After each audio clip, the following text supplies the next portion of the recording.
Hey, we are live. Hey guys, how's it going? You're watching Art Autopsy. I'm your host, Clint Carney. I'm a professional artist. I work a lot in the film and television industry, and every 2 weeks I get on the old YouTube and I make some art for you guys. And I highly encourage anybody who's watching at home to get out your art supplies and make some art too, along with the broadcast. Obviously, you don't have to make what I'm making. Make whatever kind of art you like. And if you do make some art, email it to me at clintcarneycreates@gmail.com and I'll feature it on an upcoming stream. So we're going to get into some viewer submissions in just a bit. But I always like starting out by saying a very special thank you to everyone who supports me over on Patreon. So thank you, Jennifer, Tango14, Travis, Anthony, Rachel, Derek, Violet, Elizabeth, Jill, Charlie, Misty, Donna, Necrotechnicon, Stormy, Dragon, Sarah, Brian, Susie, and Julie. Thank you guys so much. I really appreciate it. You can find me over there. The link is, I think, above my head somewhere to my Patreon. There's also free tiers on the Patreon as well. If you can't afford the subscription, totally understand, but the free tier will give you notifications every time I do a live stream or an in-person event. So there you go. End of spam on there. Say hi in the chat if you're watching so I know who I've got. Let's see who we got so far. We got Travis. We got Liz, we got Jennifer, and we've got Sarah, and we got Ojasan Obscura. Hello, everyone. How are you guys doing? Before I get into it, let me just say I found one of my new favorite flavors of sparkling water, which is this Kroger brand Blue Raspberry Pop. It tastes exactly like these popsicles, so I've been drinking the hell out of that. Not that you give a shit, but I said it anyway. Okay, let's get into some viewer highlights, all right? Got a few submissions, a couple submissions this time out.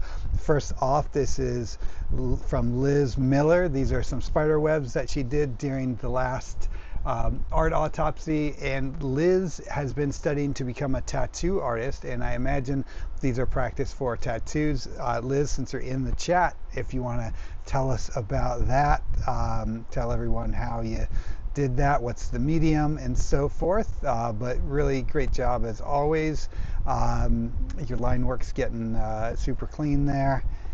And our next viewer submission comes from Jimmy Arbaugh, who is Ojasan Obscura in our chat here, and he submitted these couple paintings. I think the zombie was one that he mentioned that he was working on. Let's see, yeah, the zombie one he painted during the last art autopsy. Very cool stuff. So Jimmy, also in the chat, let us know what are you working with here. I'm assuming this is acrylic. Correct me if I'm wrong, but yeah, fantastic work. So yeah, thank you, Jimmy, and thank you, Liz, so much for submitting.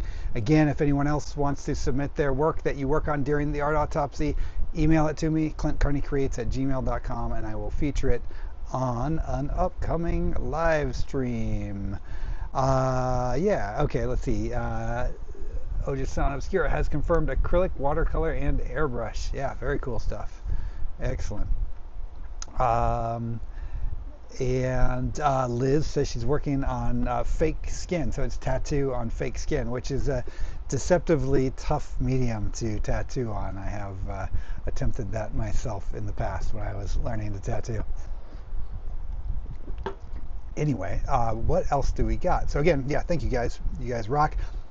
We're going to get into some painting, but beforehand, I just want to tell you about a couple events that I have coming up very soon, so I don't want to neglect mentioning these. First one, of course, is coming up on July 18th. It's Saturday. It is a 100% free event. There's even free parking. So if you're in the LA area, please come on out and say hi. It's the Hyena Horror Market. They always have really cool special guests and lots of cool vendors. And it's kind of a small convention that's really I don't know, it's a really special convention. I like it a lot. I've vended at every one of them so far because you really get a chance to actually see all the vendors and meet all the people there, and it's just kind of a cool get-together place. Lots of people from the film industry come out. I always run into friends I know in the industry, so it's certainly worthwhile to come out to. So don't miss that, and I'll have art on display. I'll have masks, including the painting that I'm working on tonight. We're going to wrap it up on the stream tonight, I swear, ish. We're going to see. I'm going to try to wrap it up on the stream tonight. And a brand new mask that I've been sculpting. If you've been following me on social media or on Patreon, you've seen the mask. But the mold is right over here. I can't move it because it's drying.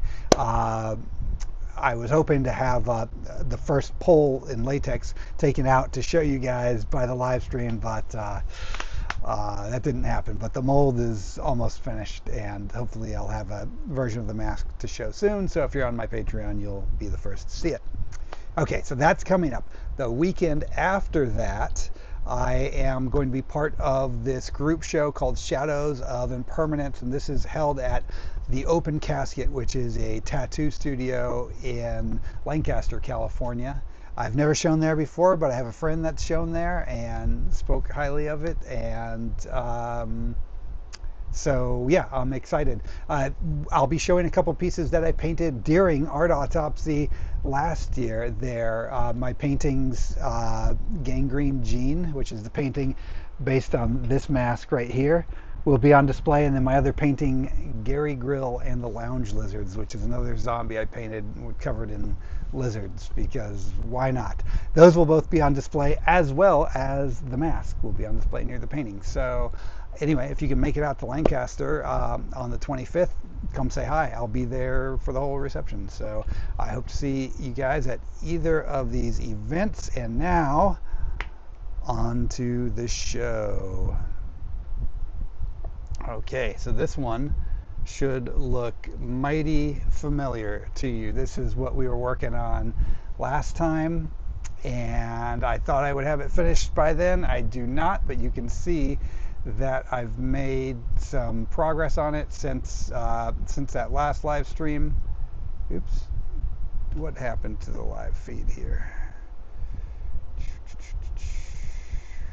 Someone say something in the chat if you can see me. Oh, there, I'm back. Never mind. I thought for a second I disconnected the live stream, which I have done before, and that's the worst because then you have to start a new stream. Blah, blah, blah. It doesn't matter.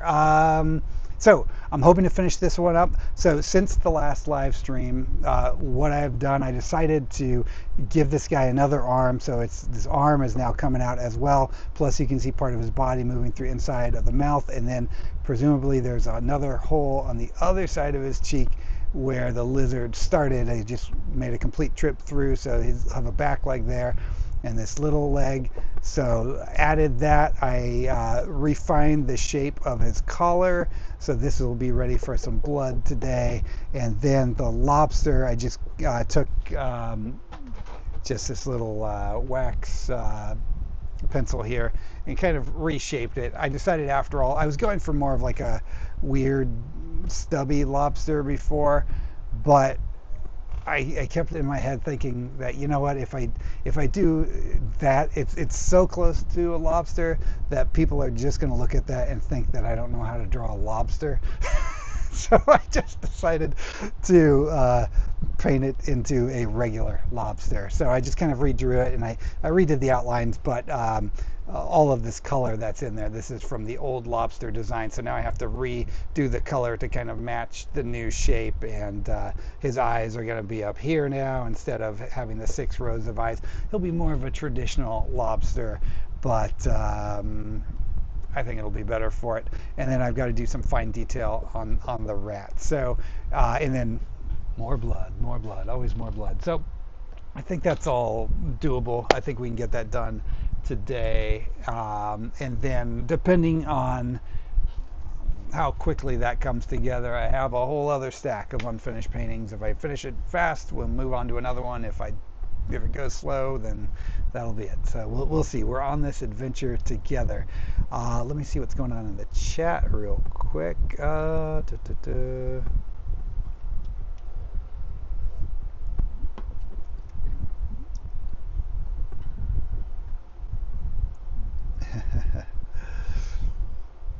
Yeah, both of you guys, both Ojo Sound Obscura and Liz, you guys killed it. Again, thank you for your submissions. Everyone else who's watching, let me know if you're making art today while you watch. Let me know in the chat what you're working on. What is your medium of choice? I'm going to do the full screen thing again tonight so you guys can see the palette as well. So I will periodically switch back between this view when I read your chat and stuff, and then full screen view when we're doing the painting. So for now, I guess got to put some fresh paint on here. This is the same alizarin crimson that I put out during the last live stream, and it is still wet, so I don't even need to put out new stuff of that. And I don't need all of these colors anymore for what's left, so I'm just going to put out some fresh cadmium red, and that's a cadmium red light hue. And then I'm also going to throw out a cadmium red deep hue, just for the sake of having more options when I'm finishing up this lobster. Also part of the lobster, I'm going to want a couple yellows on the old palette, so I'm going to throw out some cadmium yellow to start with. And also some Windsor yellow, which is a lighter yellow. This one's more for just some touch up on the lizard.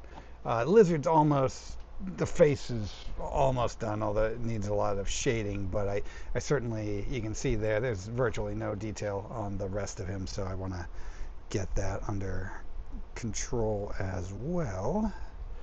And let's see, what other colors do we have here? We're going to throw out some ivory black.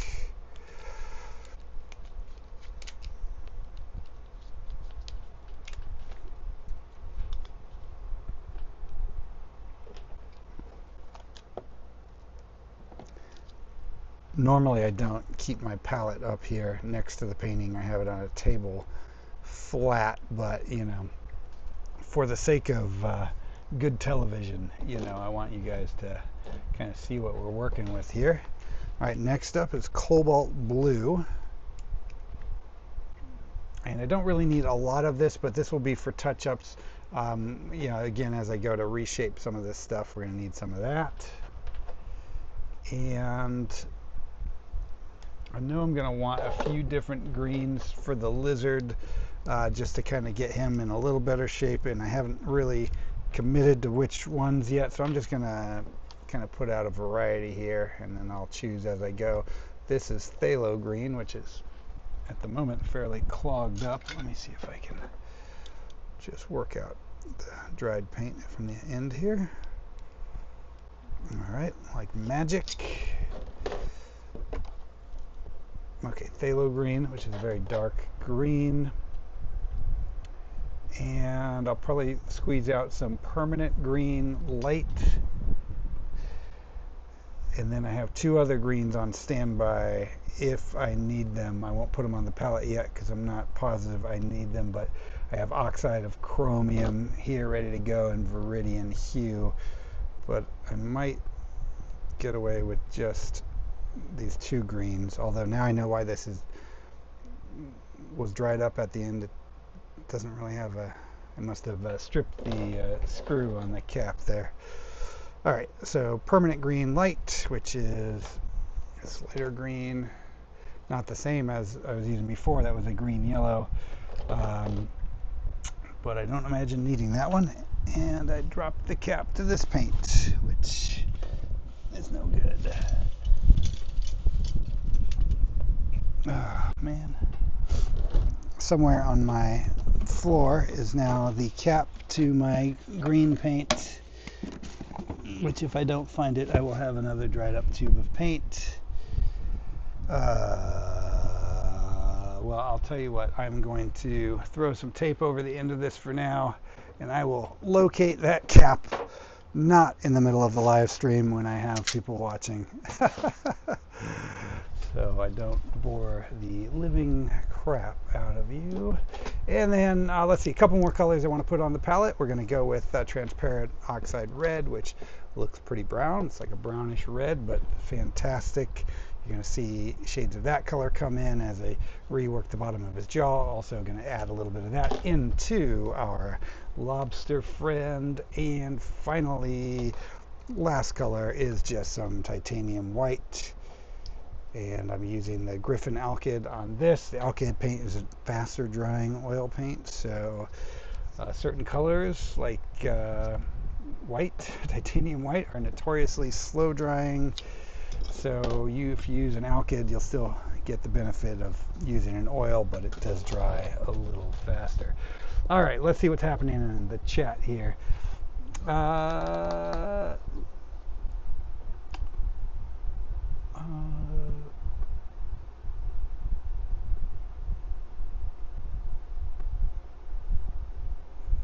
Liz is going to start to tattoo mandalas.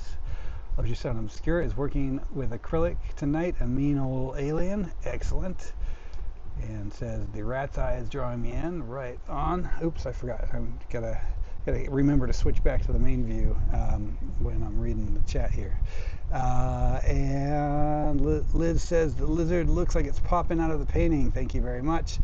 And I just noticed the fly. That's a lot of detail on the little guy. I'll thank you. Ivy B Creates has joined. Hi, Ivy. Thanks for joining. Appreciate you watching. And Charlie's here. Hey, Charlie. Thanks for watching.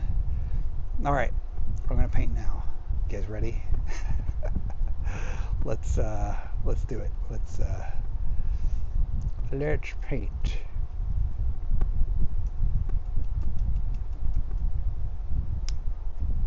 There we go.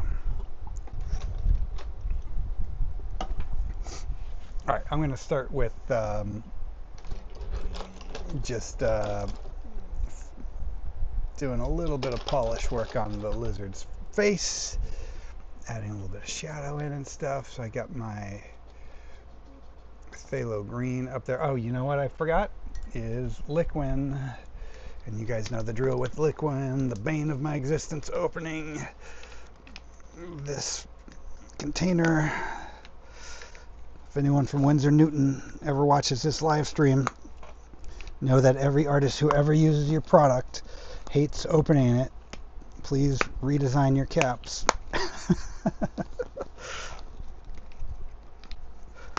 But that's a testament to how good the product is that no matter how big a pain in the ass it is to open the container, I can't paint without it, so I just deal with it. And hopefully that doesn't slide down the palette as I'm going. All right, now I'm ready for reels. Travis says child-proof. Yes, child-proof, but not Clint-proof. And I'm just glazing in some of this phthalo green here, just creating a little bit of a shadows in parts. I'm not going to go too crazy with it, but just want to give it a little better shape. It's pretty flat right now, so.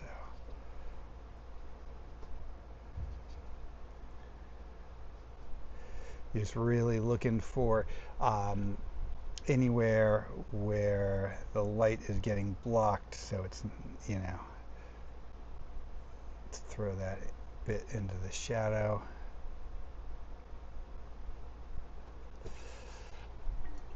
And I also want to maybe add a little bit of highlight in there. And I think for that, let's see if I can get away with this without fucking it up too much. Take a little bit of my yellow there, mix in a little bit of this light green. How am I feeling about that? Pretty good, I think. And then let's get some liquid, thin this out, because again, I'm just glazing at this point. And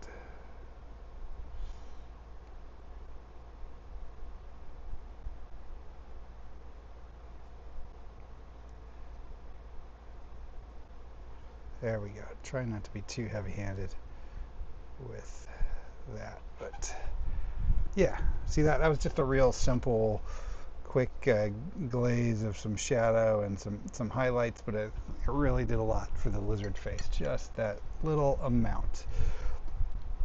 And while I am messing with this dude's face, let me just get in there real quick and do some quick little touch-ups on his eyeballs here. Just want to introduce a little bit of brighter yellow opposite the specular highlight. So like the specular highlight's coming in here, which is represented by that white dot, and it's going through the lens, and it's just shining some light on the opposite side, brightening up that part of his eyeball. And actually my specular white highlight is a little dirty, so I'm going to just go in there with another little bit more white and just brighten it up a bit. Oops. And I messed that up. Let's try to wipe that off and do it again.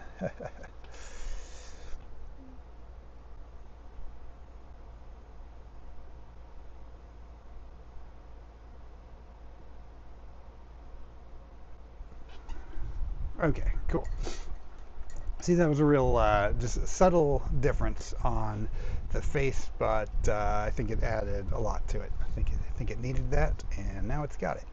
All right, let's start thinking about detailing the this arm on the left side a little bit. This is not a realistic lizard, as if you needed to be told that. You know, it's not based on an actual kind of lizard or whatever. I think when I first started this painting, I think the lizard maybe came in the second session, and I just kind of, you know, free-handed a generic lizard. And although not true lizard accurate, but I just kind of liked his face. He was kind of friendly looking, and which I thought was a nice contrast with the horrible thing he's doing, which is bursting out of a clown's face. So I kept him kind of goofy. Oh. And I have here just a T-square. I pop this in the bottom of my easel here, and this allows me to rest my hand on it so that I don't smear too much paint or smear my hand across wet paint, which I have been known to do from time to time. Who hasn't?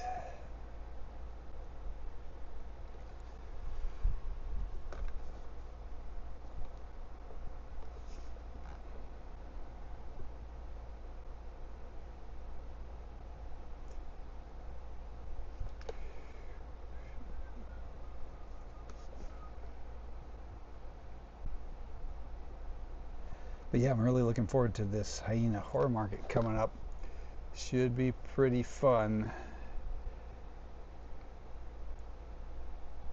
I've been, well, I'll catch you guys up. So this is just, obviously the people who are following me on Patreon know all of this stuff, so this is for the benefit of everyone else. But I recently finished a, well, not the final draft, but a close to final draft on a novel, which is actually a novelization of a movie I made years back that I wrote and produced called Dry Blood. So I finally got around to getting the novelization together for it, and really happy with the way it's turned out. And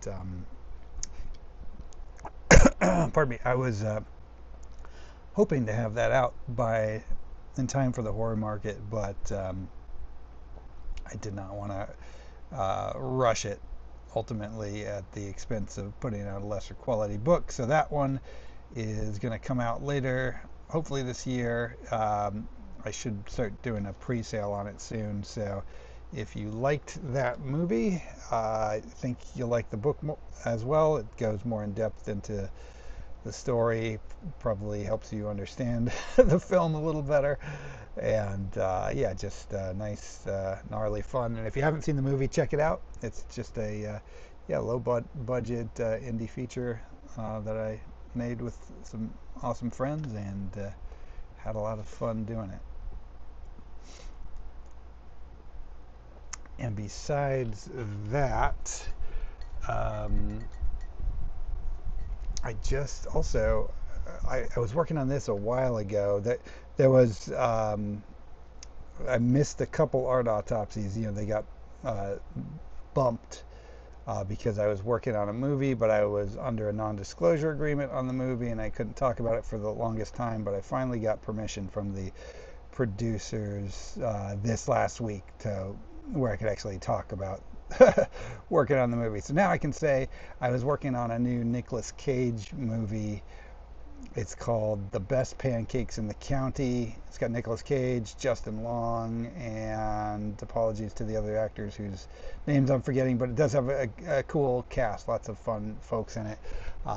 Action movie, super fun, kind of lighthearted but violent. You know, definitely recommend checking it out. If all goes well, I think that's actually, I have no idea when it's coming out. I'm guessing this year or next year at the latest, but yeah, to be honest, I really just don't know when it's coming out. They don't tell me that stuff. I just do visual effects.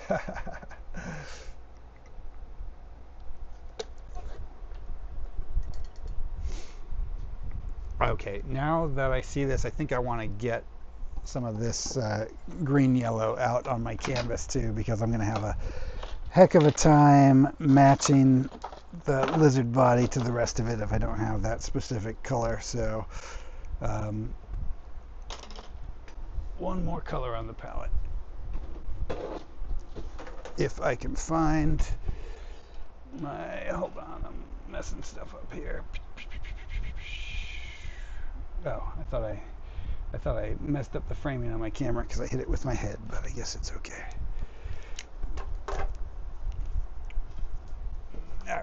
All right.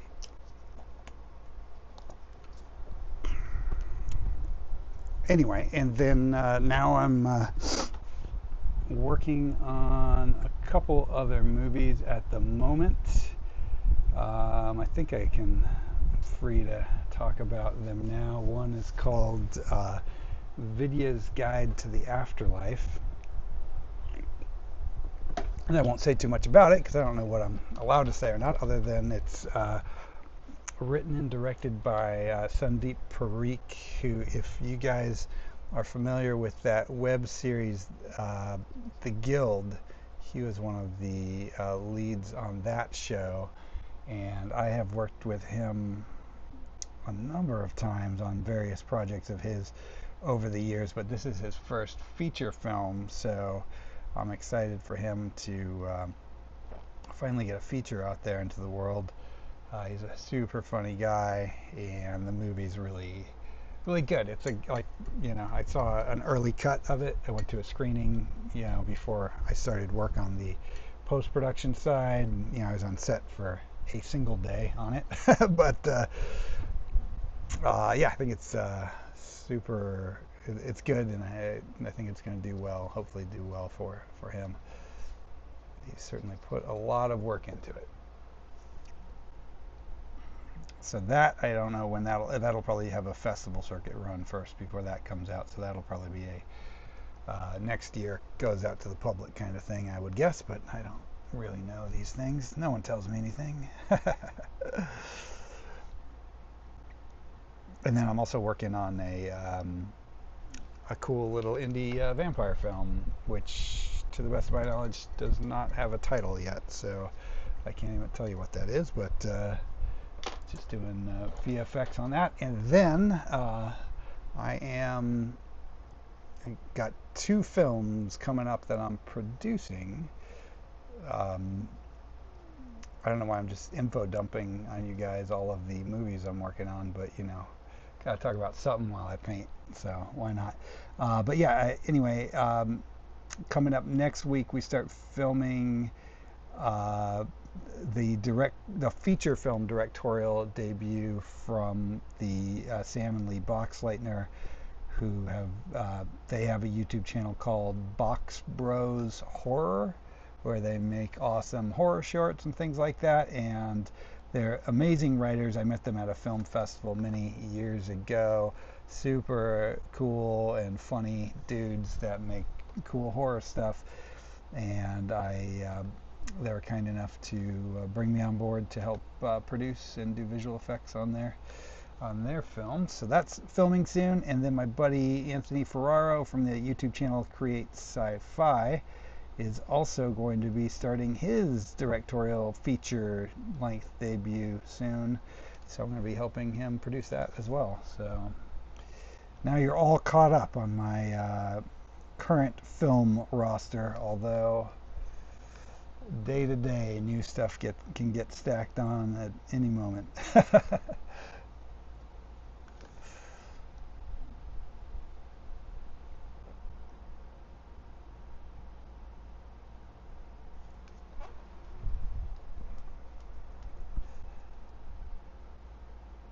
But yeah, I'm really excited about the Dry Blood novel just because I love writing it. Out of all of my artistic pursuits, it is probably the thing that I love doing the most, that I have really not put as much time into it as I would like because I get distracted by all the other fun shit I want to do. But I've started many novels over the years, ever since I was a teenager, and this is the first one that actually made it through to completion. So it really it's been a fun experience just going through that, and it's made me want to get back to it and kind of resurrect some of the other novels that I had been working on over the years.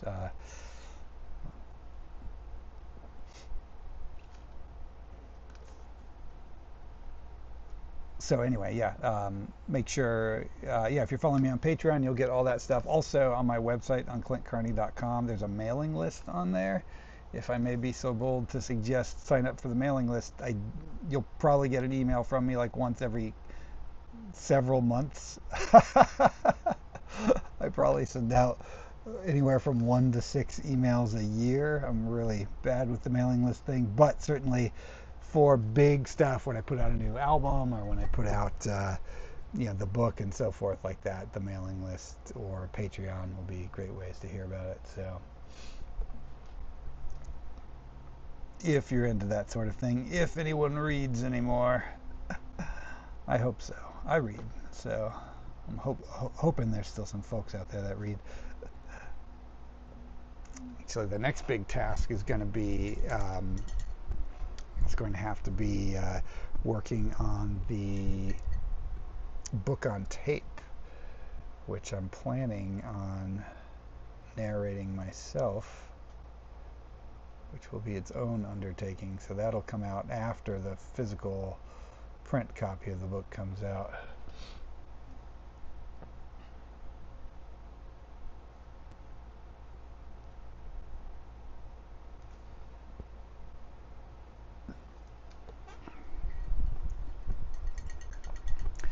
Yeah, I'm actually kind of digging how this cobalt blue is working in here. I might actually come back in and work a little bit of that into the face, just because I think it's adding a nice little level of contrast.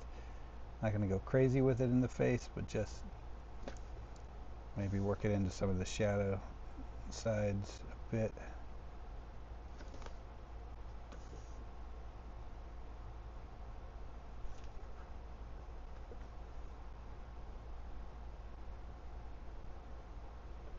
And I'll check in with you guys in the chat in just a sec.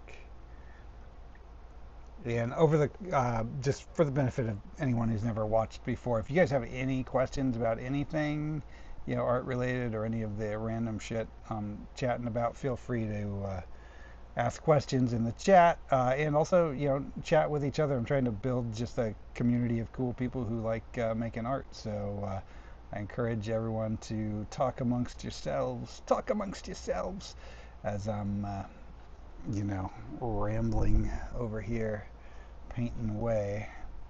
You guys gotta help me keep everyone entertained.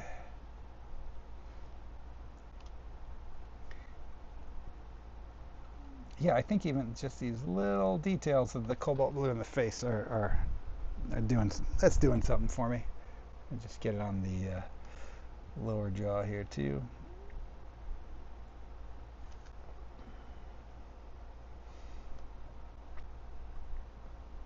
I don't know how many hours I've put into this painting so far, but it is certainly more than I initially anticipated putting into it. But um, I always post like the time lapses and so forth, of the paintings.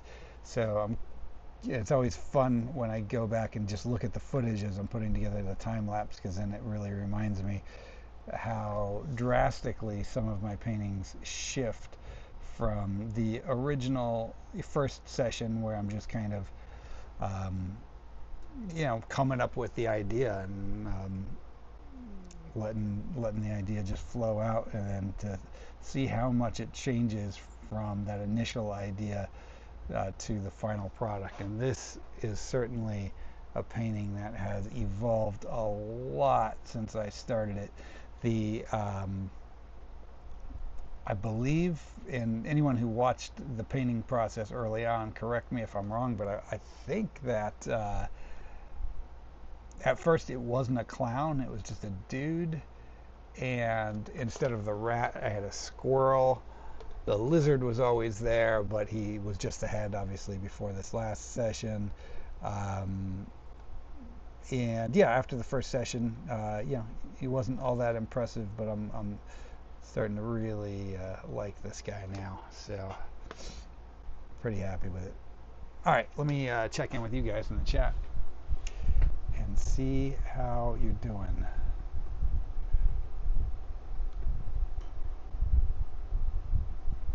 I have too many apps open on my computer. I got to. There we go. Hey, I'm back. Look at that magic. All right, let's see what's happening in the chat here.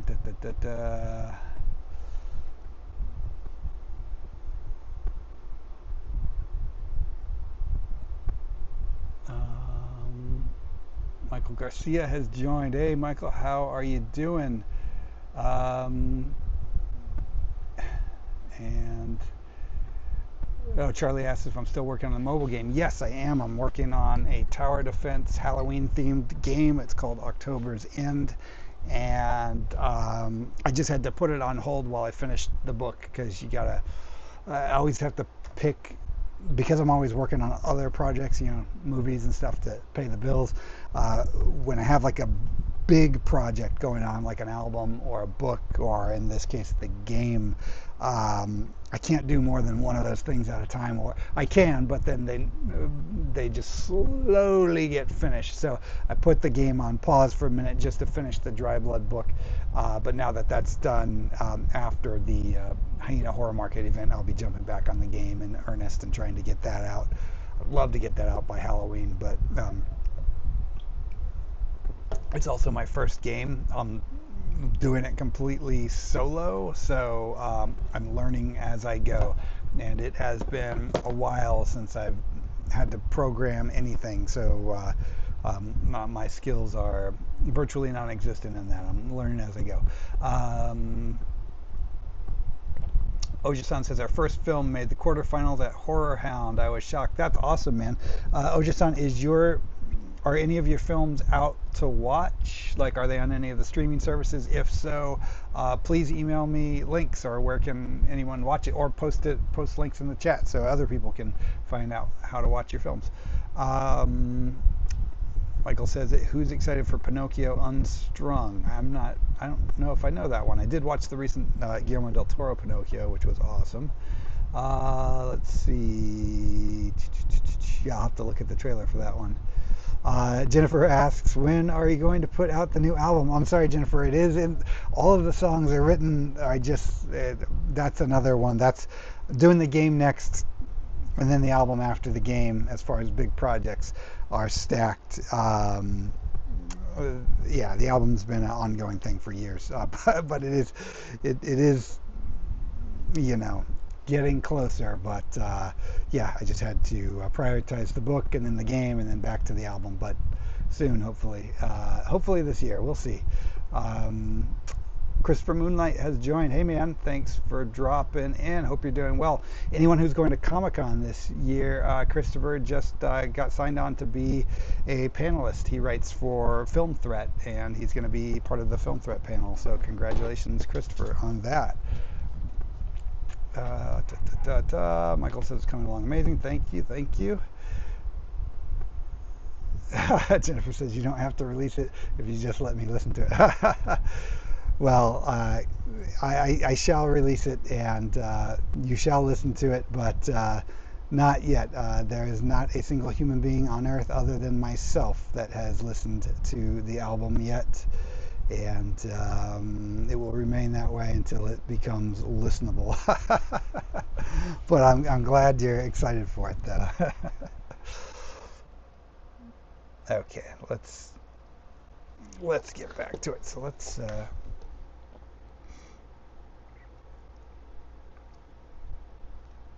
don't know. This hand I gave him kind of like human knuckles, but this one's a little more lizard-like. I don't know if I'm gonna just leave those inconsistent or tie them together.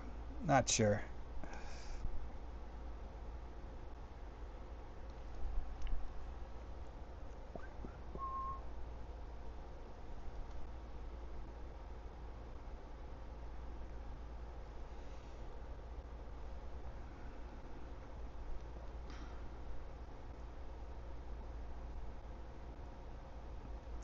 I've recently, as you guys know,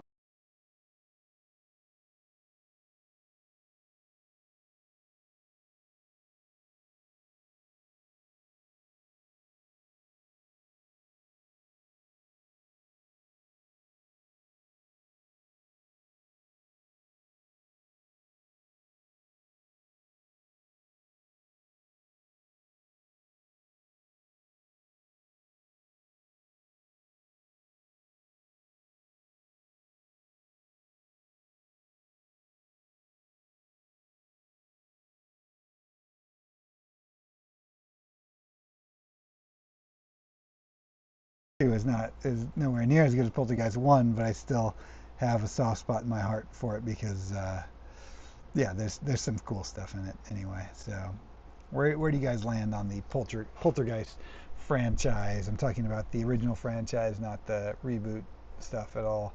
But curious if you guys dig Poltergeist or not. And if you haven't seen Poltergeist, you are in for a treat because you have been missing out. It's directed by Tobe Hooper, produced by Steven Spielberg, so you get two film greats working together to make one of my favorite films from the 1980s.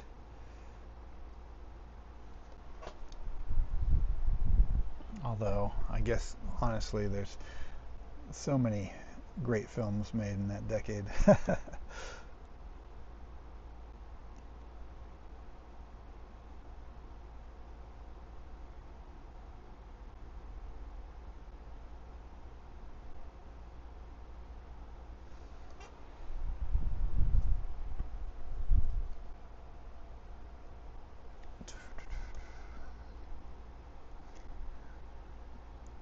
Yeah, if I can finish this guy tonight, this painting tonight, then I might have a chance of being able to uh, get it photographed and have some prints ordered to have prints of him ready for the Hyena Horror Market. So that would be lovely if I can get the printer to turn around the prints on a rush. But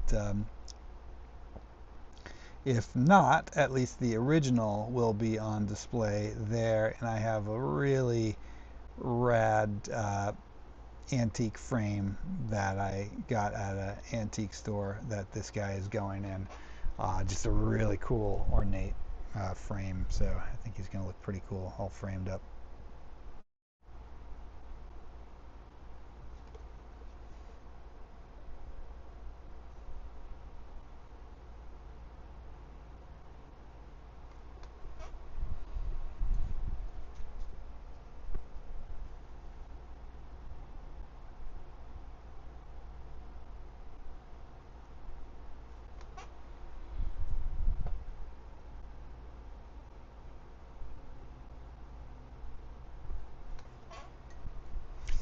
did recently, speaking of all the random things that I get up to, I did recently try my hand at um,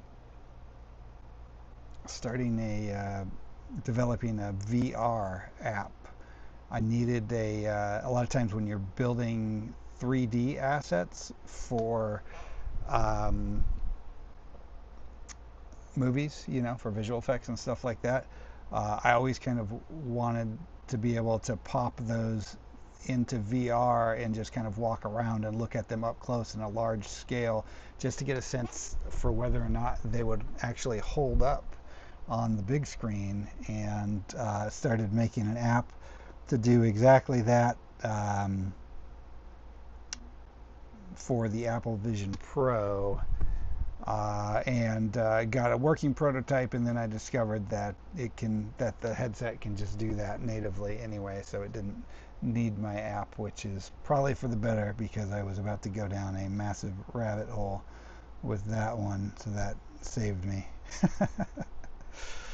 You can see I'm easily distracted by new shiny projects at the expense of projects that I'm currently working on. Oh, also, I did actually, though this one is not finished yet, I did finish a painting in between the last art autopsy and now. Jennifer, who is watching, had a wonderful piece that she was painting, and as she commissioned me to collaborate with her on her painting, and I came in and made it even crazier. So that one took a couple months, and finally wrapped that up. It's super cool.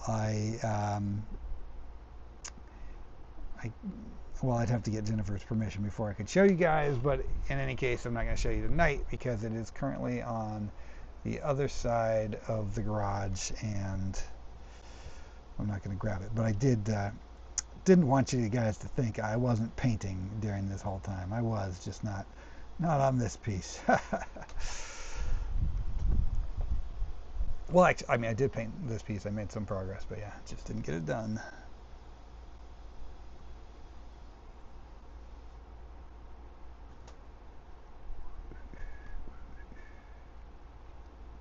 And now the theme song to Poltergeist is stuck in my head. Just like that. Alright, see, that's already looking much better. I mean, for comparison, you can see the arm here I haven't touched yet in this session versus the one we just did. Now it ties in nicely to the lizard head. How are you guys feeling about this lizard thus far? Oh man, I lost audio. You see, this is what happens when I'm not looking at the screen. I'm just rambling, and then I lose audio. Let's see. Can you guys... I assume you can hear me now. Audio is back. Okay, cool. Yeah, I don't know what to do. If it does go out, I just have to... It's just out until I turn around and notice that you guys tell me it's out. But hopefully, well, you didn't miss anything. All you did was miss me ramble about random projects. So, Oh, Jennifer says you can share the spider painting if you like. All right, possibly if once I get to a stage where I'm ready to stand up, if I venture over and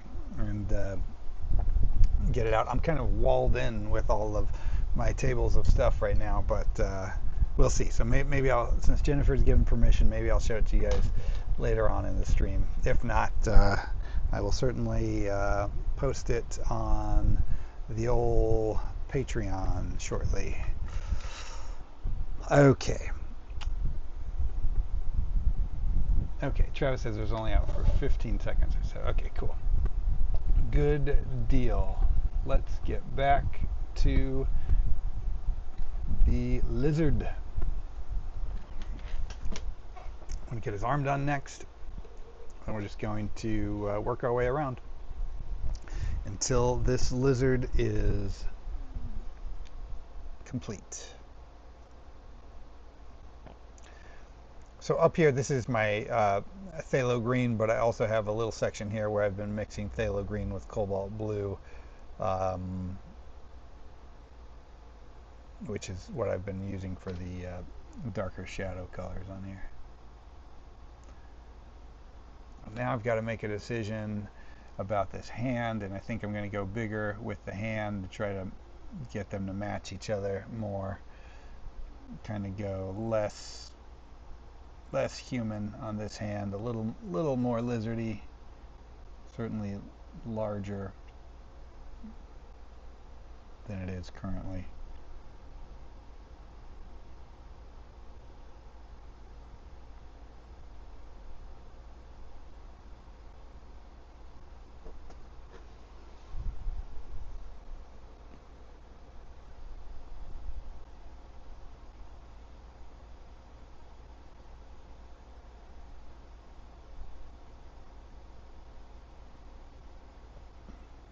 Yeah, I seem to lose the audio at least once a stream, and I wish I could tell you why that happens, because then I would prevent it from happening, but it's probably just because I'm using a Bluetooth mic here, and I guess, yeah, I guess it just disconnects every now and again. It was a mystery.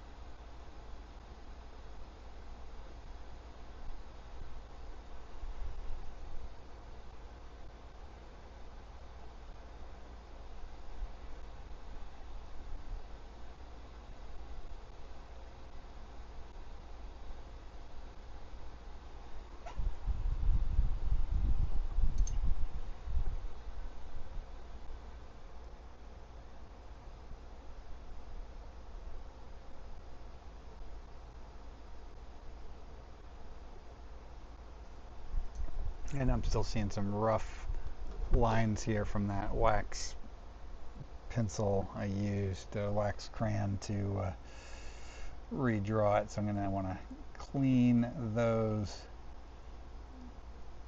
up. You see how it's just a little rough around here. You see some white shining through. That's from that crayon, or it's called a China marker. We use that on film sets to.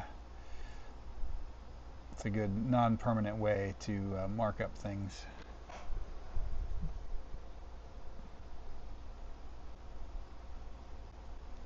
But lately, I've been using it to to draw onto paintings as I reshape them. I like it for the paintings because it just goes over. It'll right over the paint, and it'll show up. And because it's white, it's bold and easy to see, easy to read. Somewhere on here, there we go. That's the problem when you have all this paint. Sometimes I can't tell which is the wet part and which one is the what's the old paint and what's the new paint. So.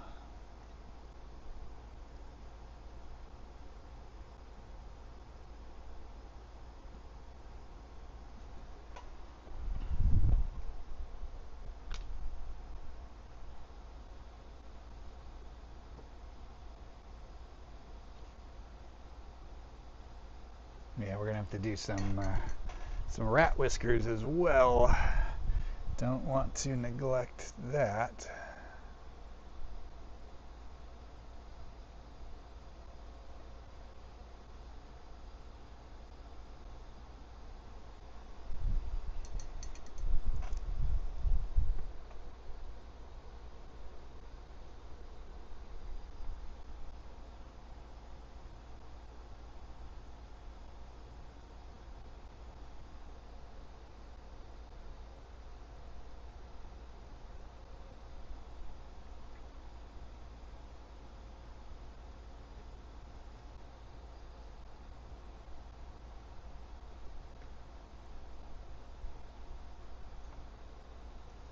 And this part of the lizard that's inside the mouth is very much in shadow here, so I don't need a crazy amount of detail, but I do want to suggest some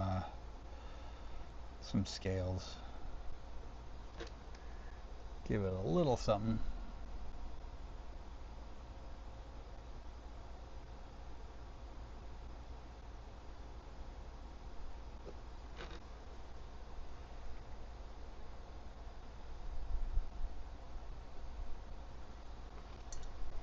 And maybe just a little highlight off of some scales, just in the ones where it's hitting the light. Although I just went a little too bright on that one. Let's knock that down.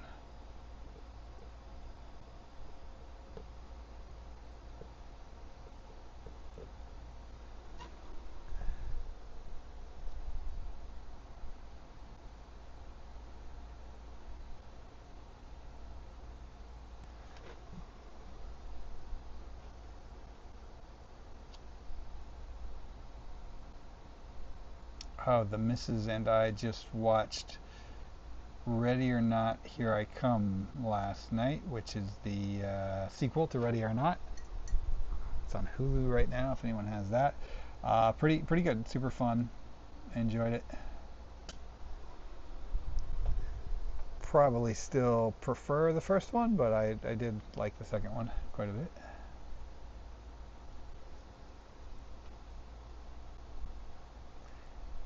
Had some cool actors I didn't expect to see in it. Had David Cronenberg actually in it in a small role. Elijah Wood. Yeah, lots of cool folks.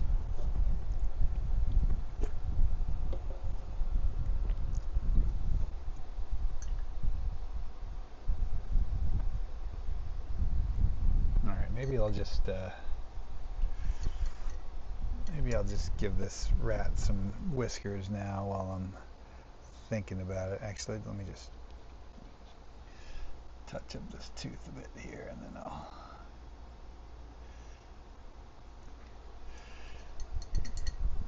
switch over to a smaller brush and just try to see if I can get some whiskers going on.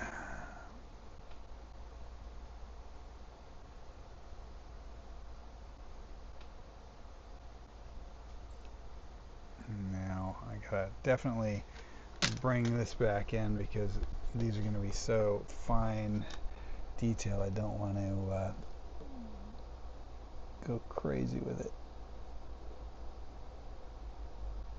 Oh man, this is.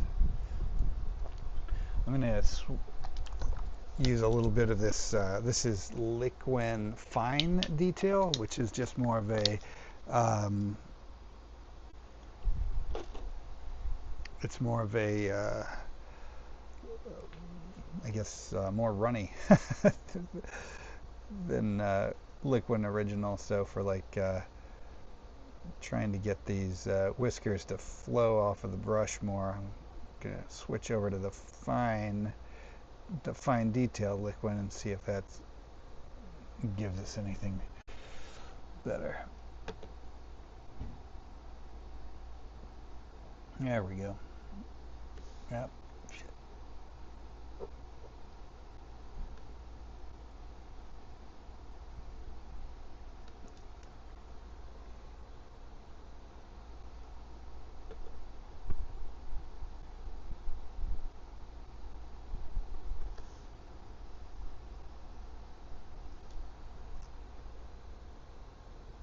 I'm always jealous of artists that can just paint super smooth and thin lines like right off the bat as if it is no effort. It's always a bit of an effort involved for me.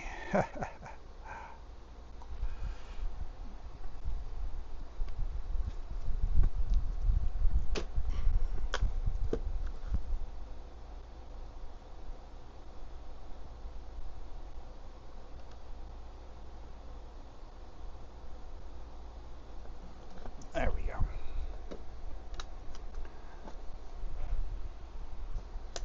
Yeah, that'll work. I'm not going to overthink those too much, or I'll quite easily mess them up.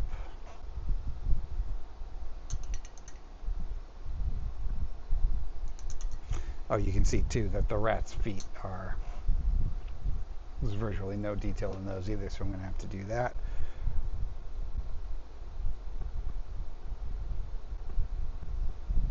Okay, so before I get too caught up with this side, let's just start adding some blood back into this side, maybe some specular highlights on the tongue and stuff. That way I can feel good about calling this side of the painting done, and we can just kind of move on this way. Just check in with you guys real quick, see what's happening in the chat. Sarah says, missed a little bit about Poltergeist, but it wasn't long. Oh yeah, I was just rambling about Poltergeist being awesome. Ha ha ha. Michael says, I'd like to see that as a shirt. Oh, thanks, man. You never know, might do it. And then Ojisan says, have you tried water mixable oils yet? I have not tried those. I have a friend that uses them on when he's like painting props and stuff, and they look pretty interesting. But yeah, personally, I haven't tried those yet. Have you? And how do you like them if you have? All right, let's bloody up his shirt here, and going to my alizarin crimson up here,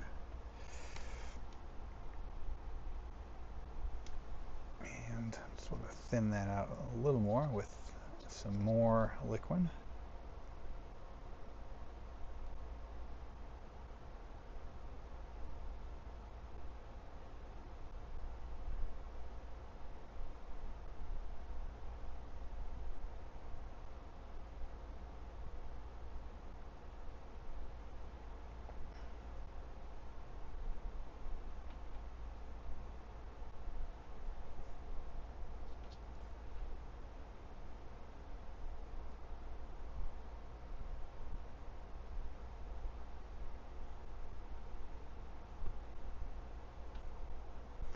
And throw in a little bit of this transparent oxide red for the parts where the blood has really saturated the fabric. I don't know how clowns, keep their outfits so clean with all the blood from all the clown murdering they do. This guy certainly is having a difficult time keeping his wardrobe blood free. It's just not working out for him. You know how clowns are, though. Bloodthirsty fellows from time to time.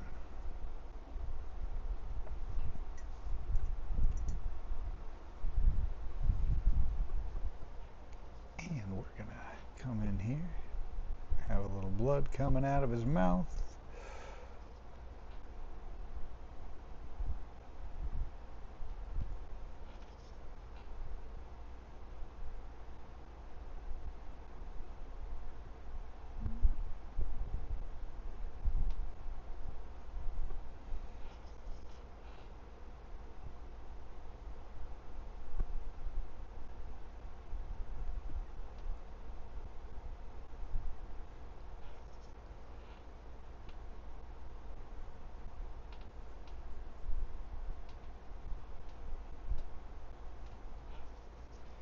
Especially here where our rat is gnawing on his chin, and this is where I'm regretting doing those whiskers before I did this blood, but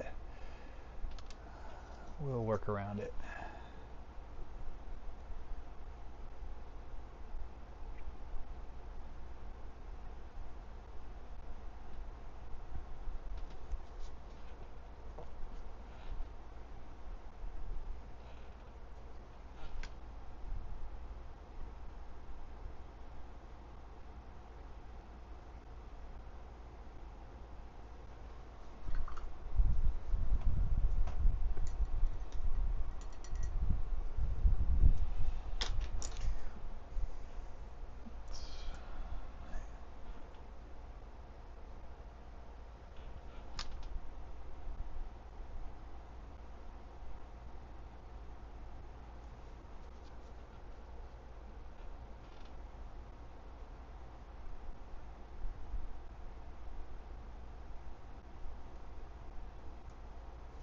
And a little bit of specular highlights here on the blood.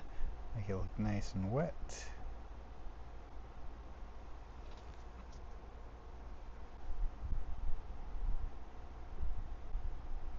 Because it's still flowing.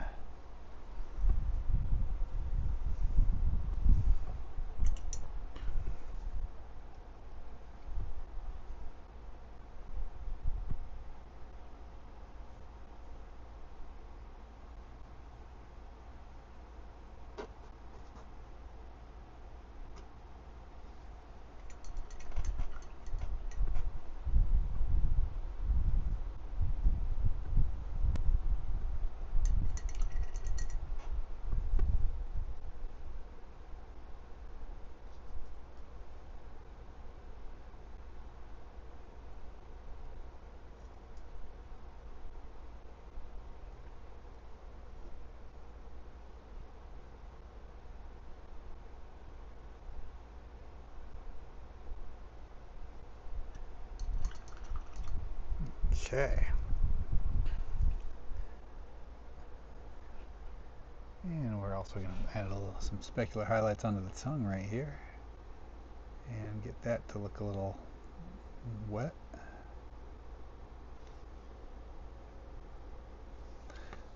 Glistening.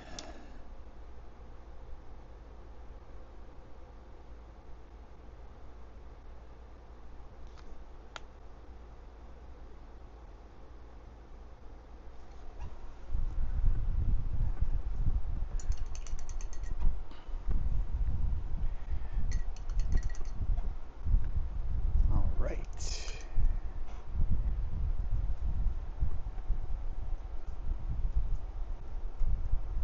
Yeah, he's coming along, getting there. All right, let's see. I think I'm debating whether or not. So things we have to do. All right, we got to do the rest of the lizard here. This should probably be next because the rest of it is well, like the rat hand overlaps the lizard here. This one goes behind it, but still, yeah, I'll probably finish the lizard out, do the rat hands, and then wrap it up with finishing our lobster. All of that seems very doable in the time we have.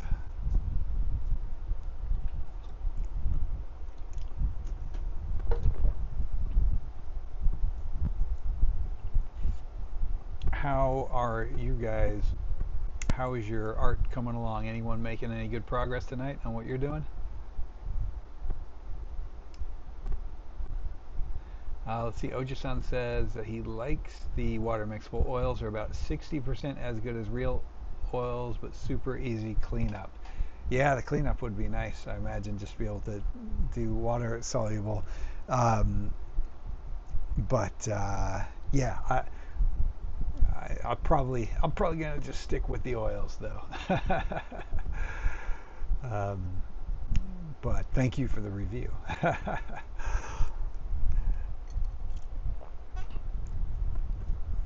When I need like a quick dry for the oils, I mean, there's no super quick dry solution, but I do use the Griffin. The Windsor Newt makes those Griffin alkyd oils, which are just the alkyds are a faster drying oil, so that's kind of my go-to when I need to have something that dries faster.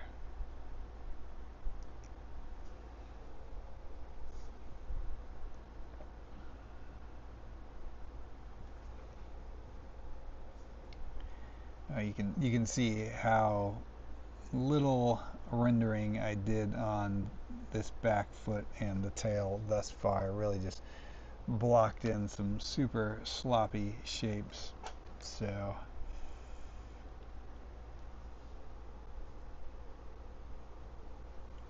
it does not that this needs a lot of detail back here, um, but it does need a bit more than it currently has.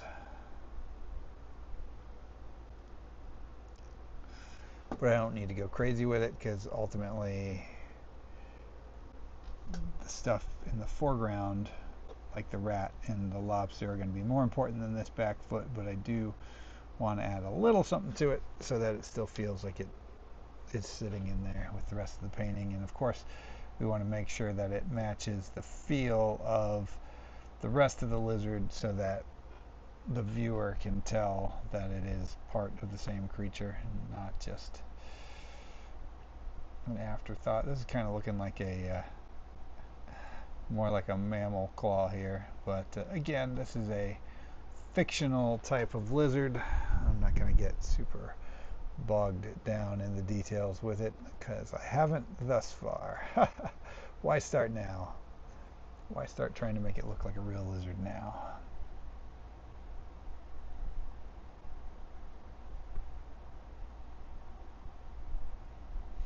And then this, you see this white line going up through the rat. That was just my sketch. That's going to be an antenna coming up from the lobster.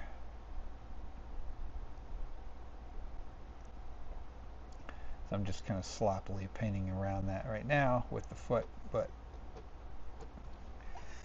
we'll get into that shortly.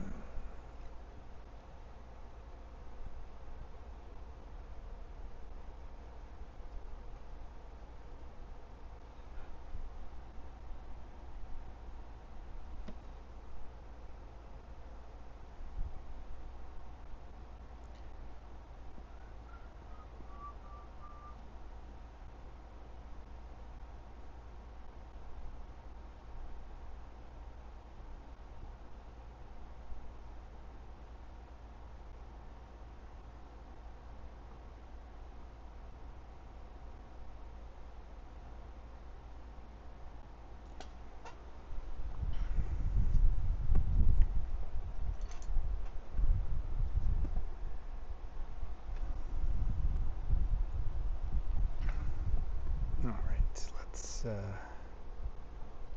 gotta do a little work here on part of the collar that would be showing through right here. Let's introduce a little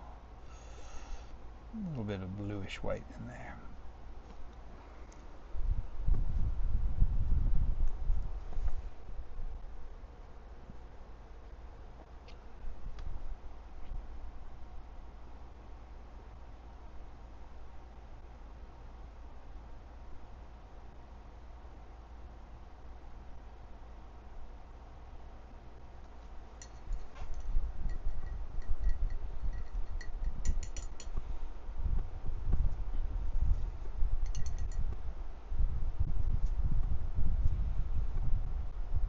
All right, let's get on to this lizard's tail, shall we?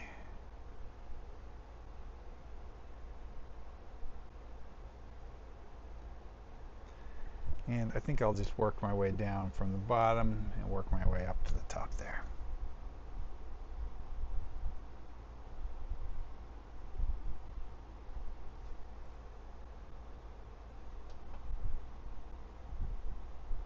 So this is a pre-gessoed board that I got at an art store. That's you know, the surface I'm painting on now. And I probably, just knowing myself, I probably gave it a light sanding before I started. But one thing I'll say about it is as I've gone through this painting, I've been wishing that I would have sanded it a little more, because sometimes I just like a smooth surface, and sometimes feel I'm fighting against the texture of the board a bit, especially here. But sometimes that little bit of texture that comes through just adds some personality into the painting that wouldn't be there otherwise. So it's more just a personal annoyance from the painter's point of view, and something that hopefully won't be anything that the viewer will care about.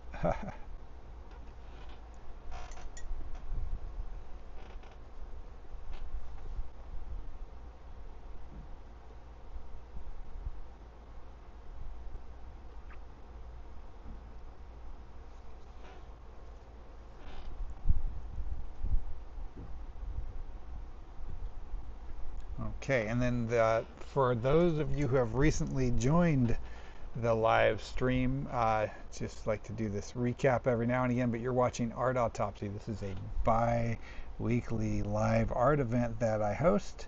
My name is Clint Carney. I am a professional artist. I work a lot in the film and television industry, and every 2 weeks I jump on the old YouTube and paint live before your eyes.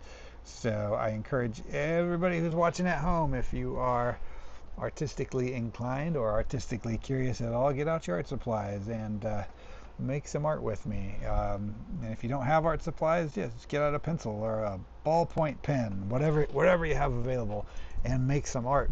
You know, if you do happen to make some art during the live stream and you'd like to share it with my audience, with me and the audience, email it to me at clintcarneycreates@gmail.com, and I will share it on an upcoming live stream.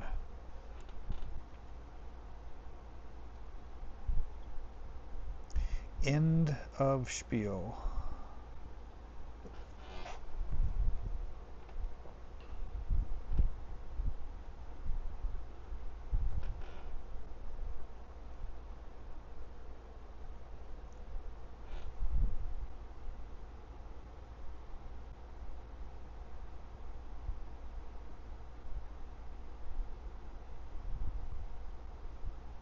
Anyone here ever pop on Bob Ross at all? Just to, I'm sure everyone has seen some Bob Ross at some point in time in their life, but I think they're all streaming on, I want to say Amazon. They're streaming somewhere because my wife and I pop them on every now and again. Usually just, when you want to chill out and watch something that's just, low stakes but fun, Um, but he does a technique called wet on wet, where he,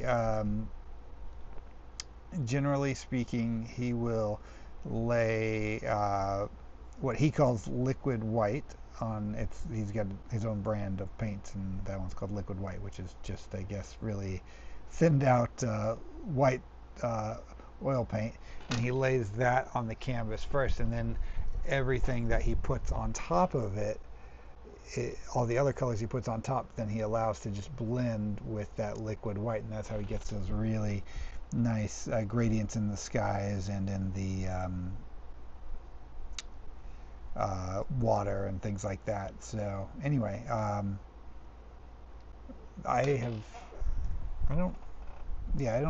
done, I guess, some wet on wet stuff, but never like covering the whole canvas like that. So it might be interesting to try sometime. What do you guys think? You want to see me do a Bob Ross style painting sometime? I'm not saying I'll do it, but I just posing the question. It could be fun. And of course, I love Bob Ross because he is a fan of and a friend of squirrels. You'll see on his show, he's always had some squirrel that he's helping nurse back to health. And anyone that takes care of squirrels is okay with me.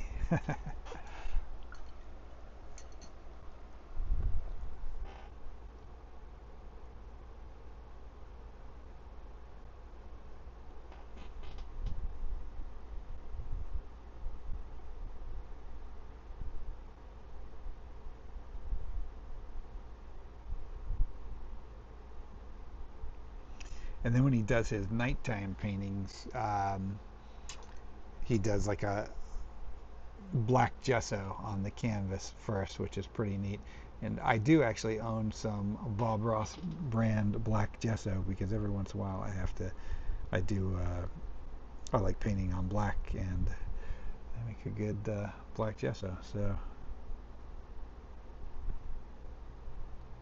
I can't remember if I've ever started a painting on a black canvas as part of the live stream. Does anyone recall if they've seen me do that kind of a painting? Usually I start with white and then work it in from there, but it is fun to change it up and sometimes, start with a dark canvas. I'll have to go back and look at the live stream archive and see if I've done that before. If not, maybe I'll work that into a future stream just so you guys can see that.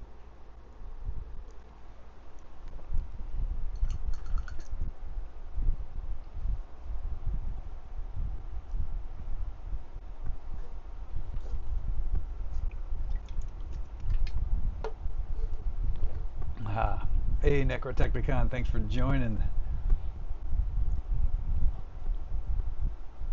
And Count von Backelwolfing is watching as well.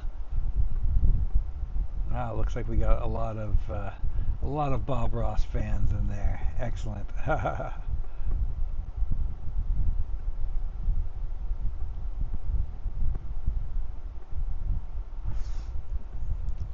So yeah, well, oh, and Jennifer says lots of base colors during art autopsy, but not black. Okay, cool. Well, I will trust Jennifer's expertise there. Then I'll try one. We'll do one sometime where we just start with black. Those are kind of fun.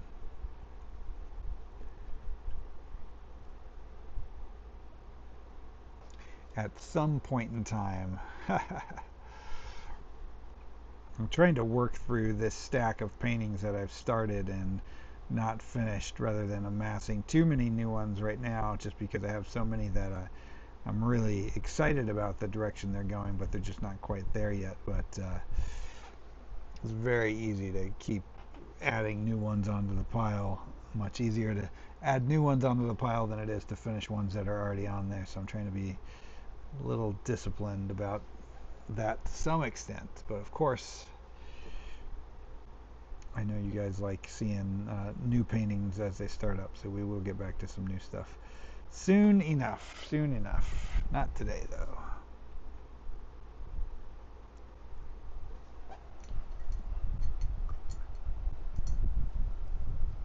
Well, I look forward also to seeing what you guys have been working on during the stream. See if anyone's done anything fun.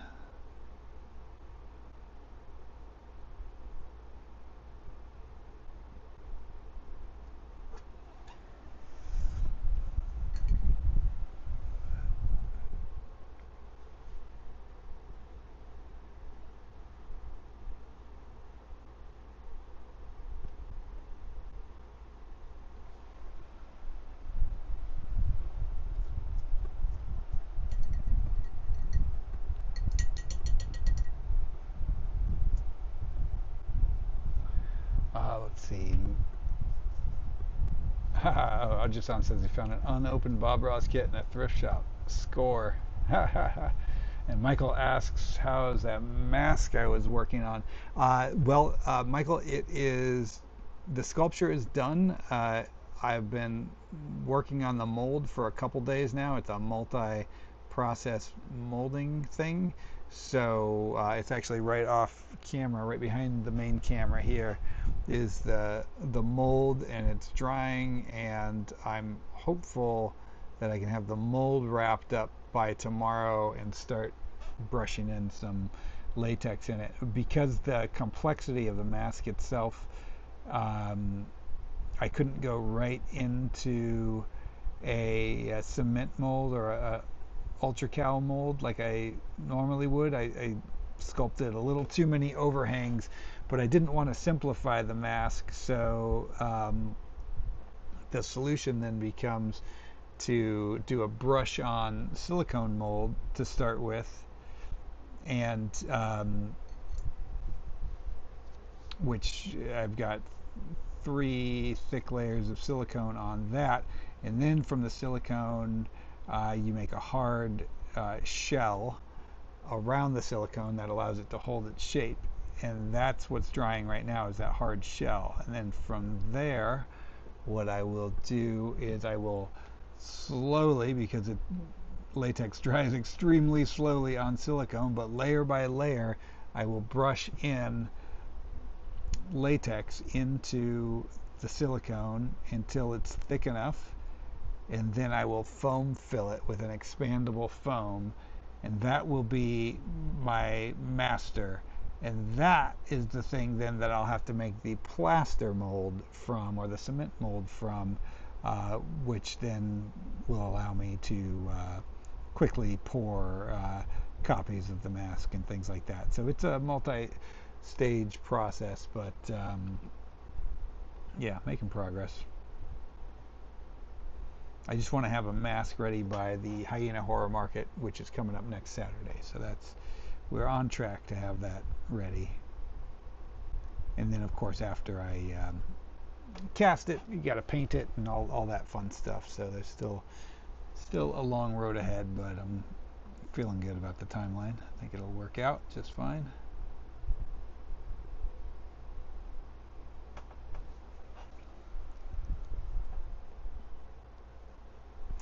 And I'm just using my cobalt blue mixed with a little bit of phthalo green up here for these kind of, I guess, the shadow of the scales here, and I'll go in with some highlights after that. But just getting these scales in. Dangerously close to wrapping up the lizard. I will be happy to move on because this lizard has been in progress for many months, and it'd be good to have him finished.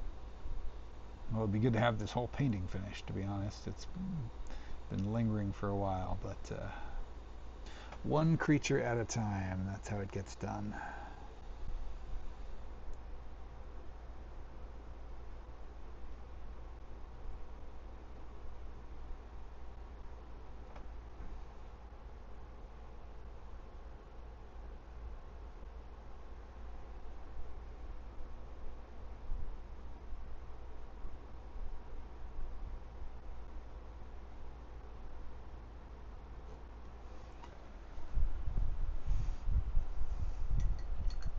You guys still hanging in? Did I have I put you to sleep yet? Are you still alive and kicking?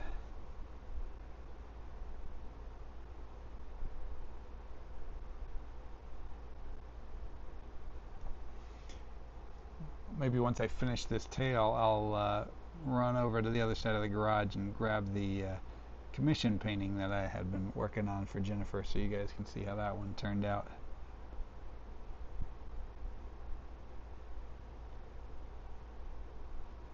If you guys want, I'll need you guys to vote in the chat if you want to see it. Otherwise, I'm just going to be lazy and sit here the whole time and keep painting.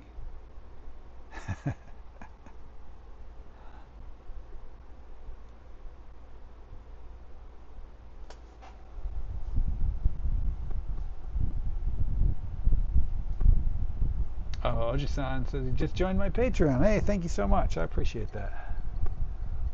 Much appreciated. Still kicking and slinging paint.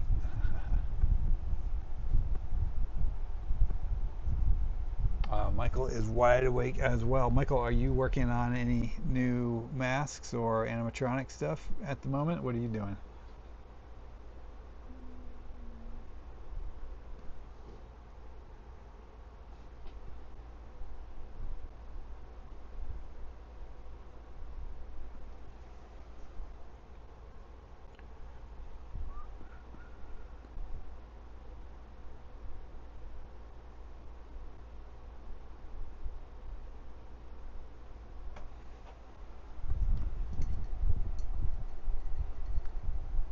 Travis says, yes, get it to the painting. So I got one vote for it. Yeah, I'll go grab it after I wrap this tail then.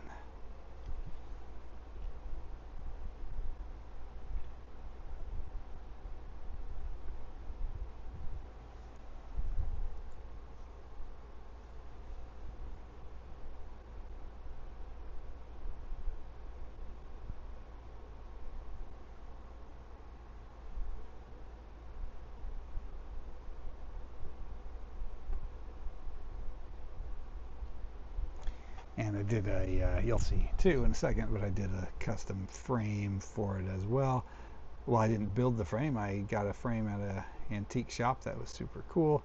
And then I added some little sculptural elements in it. I made some spiders in Blender, and which is a 3D program, and I 3D printed those out, and I epoxied them to the frame and then painted it all together, and it looks pretty neat. In fact, I was so happy with the little spider that I'm contemplating just printing out like a ton of little tiny ones just to I don't know, maybe I'll give them away at the Hyena Horror Market or whatever if I end up printing out a bunch of little ones.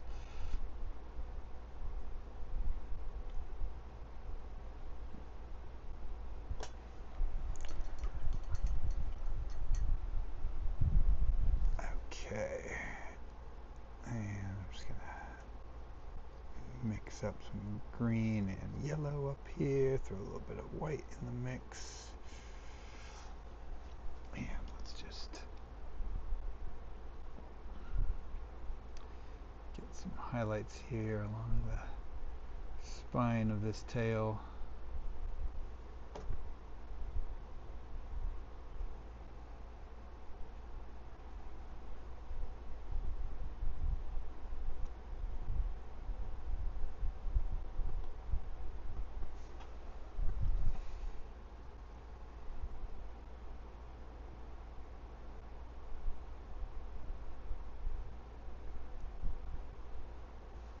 Cool. Getting there, getting there. Closer by the minute.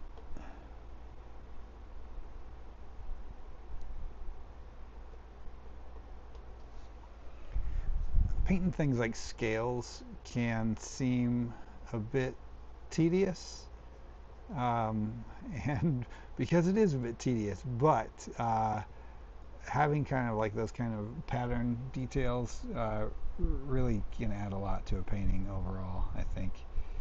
You'll see on the painting I'm about to show you, I spent an obscenely long time working on the spider web, which has all these droplets of water on it. But I think it's worth it because when you see it up close and in person, and those kind of details really can make a painting pop.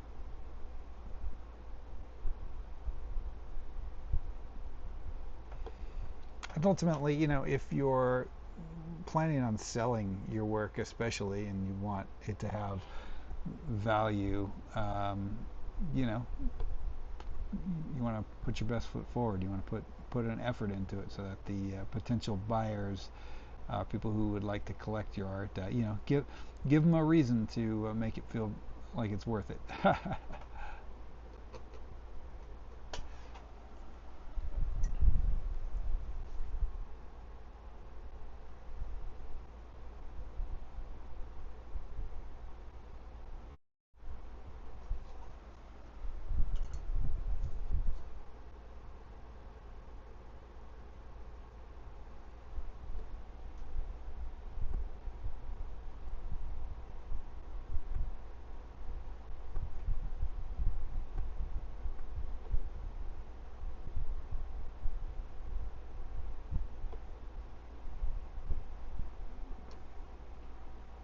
Okay, how are we feeling about this lizard tail here? You guys on board with this lizard tail?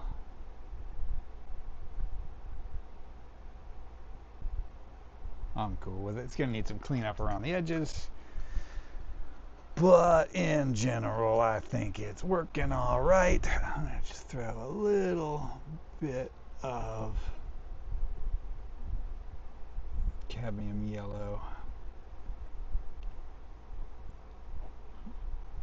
I just want to tie it. You know, we have had some cadmium yellow in the rest here, and I just want to tie that color back in just sparingly.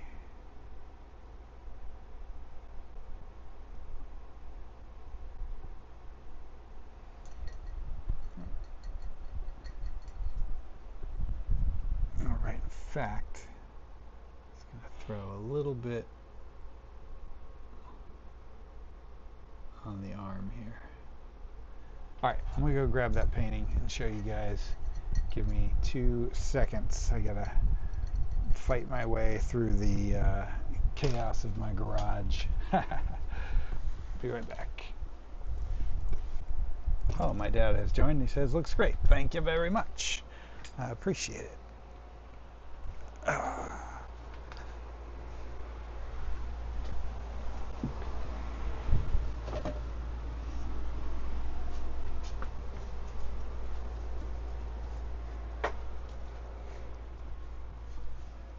Okay, painting acquired. Let me get back in my chair and then I will get the camera going here. Okay.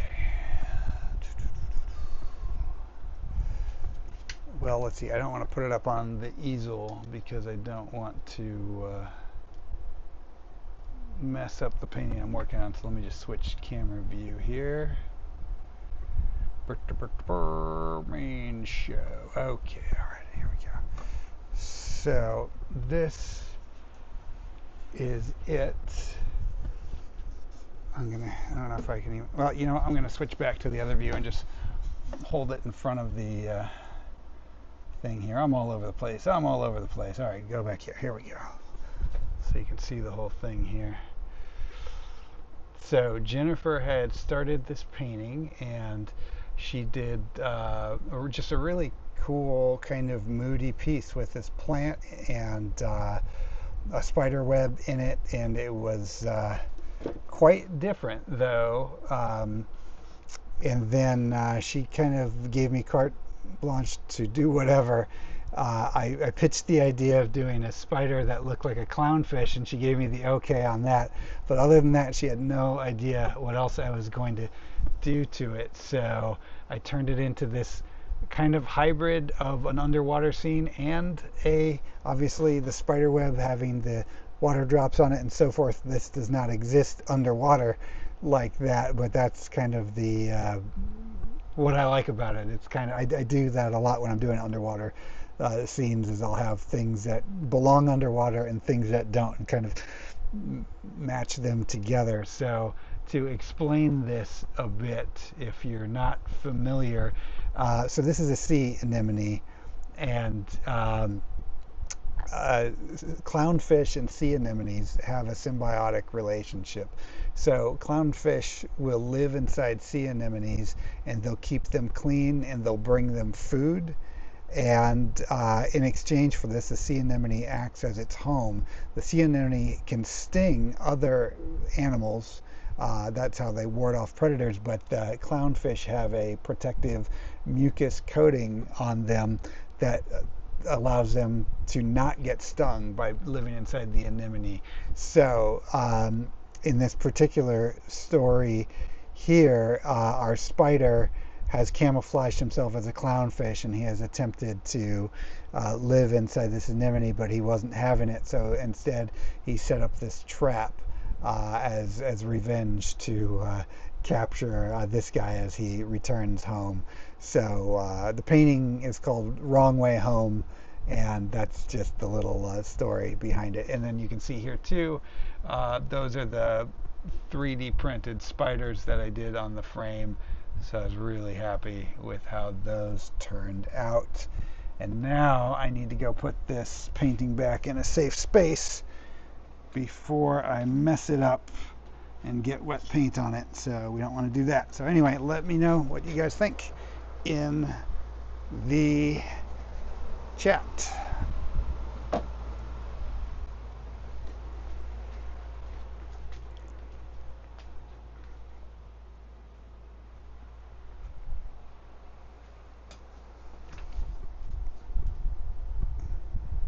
Okay, I'm back from that painting. So let's see. Oh, awesome. Let's see. Travis says, awesome clown spider. Liz says, ooh, spooky Nemo.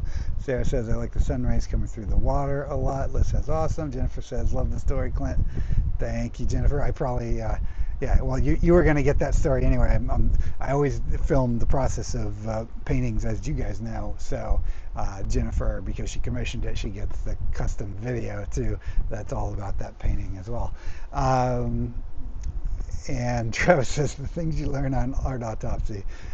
Yes, Yes, now you've learned all about the relationship between sea anemones and clownfish. And for the record, I used to work at an aquarium shop, and the first business that I ever started, and I've started many over the years because I am a serial business starter upper. But when I was 17, I started a business cleaning fish tanks for people. So servicing fish tanks, and actually it was quite a successful business. And then I sold it and did something else. Okay, let's see. Back to painting. Back to painting. Thank you guys for the bearing with me on the side quest and checking out that painting. I had a lot of fun working on it. It took me way too long, and Jennifer was extremely patient with me. But I'm really happy with the way it came out, and I think that's also some paintings just like are hard to capture on camera and just look a lot better in person, and that's one of those too. I think it just looks way cooler in person. So we'll be going home with Jennifer soon, and then you can let them know on a future art autopsy, Jennifer, if you agree with that statement or if you think it looks worse in person. Just kidding. Hopefully not. But no, I had a lot of fun doing it, and um, figuring out what the story was going to be. And that little clownfish has been a reoccurring, much like my squirrels are reoccurring in my paintings. The clownfish also pops up into my paintings from time to time as well. In fact, I have another painting that is hanging over my desk in my office. Um, that particular clownfish has left that scene and has journeyed into Jennifer's painting. So that clownfish is making its rounds, floating in and out of my paintings.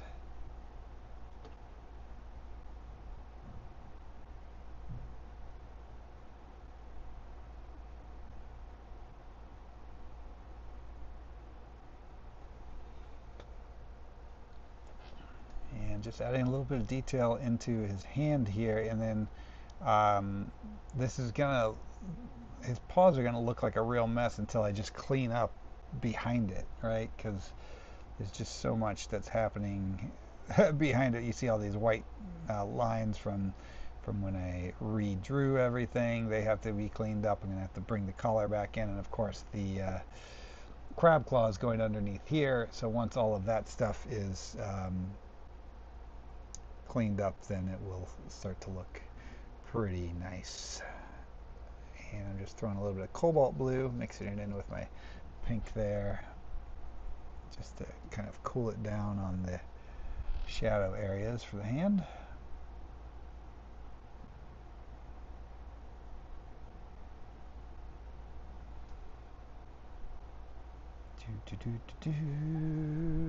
Yeah, I think I'm just gonna clean up this area behind it now, because that hand is gonna look like hell until I do.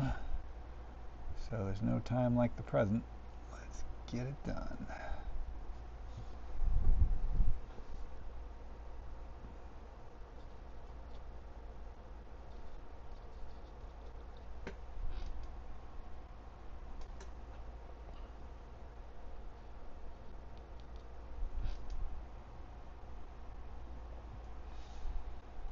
Okay, so let's fix this crab claw. And we're going to start by just thinning out with some liquid some of this deep hue cadmium red. I'm just going to try to fix the outline here on this crab claw, just really try to define its shape better.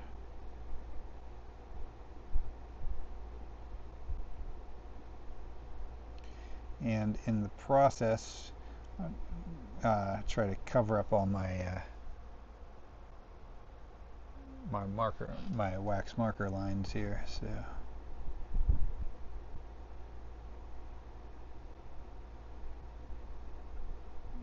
And then of course I got to go back and fix the collar behind it too, and then that will finish the cleanup on that when I get into that part.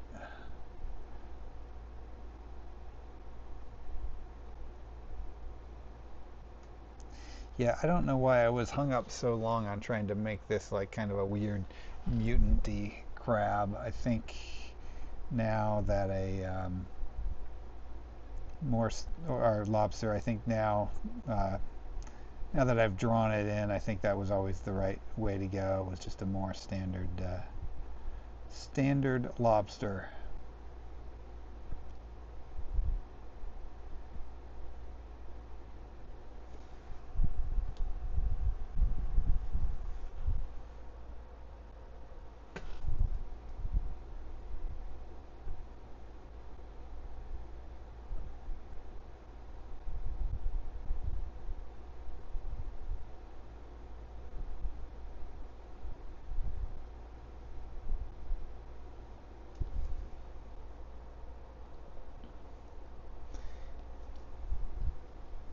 And then I'm blending in some of this transparent oxide red right in there with my cadmium red.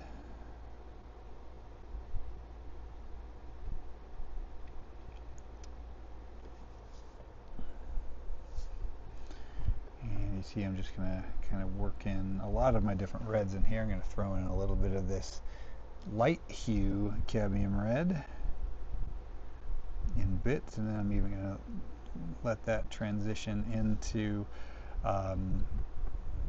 some of my cadmium yellow.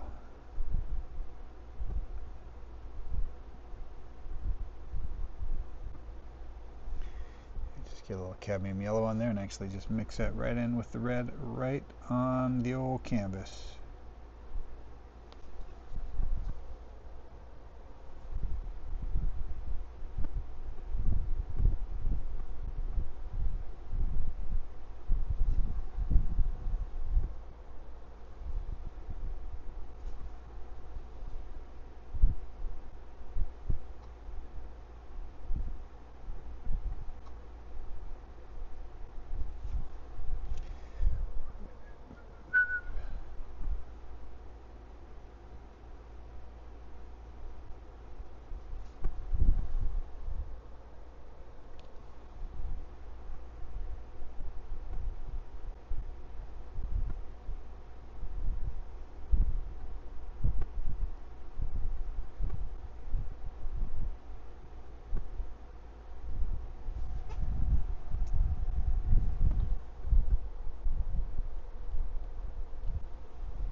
Well, that is the top part of his claw.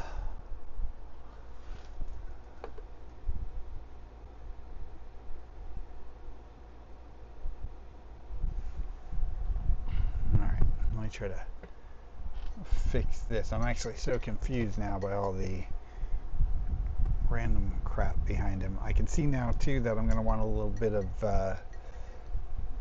magenta on my palette.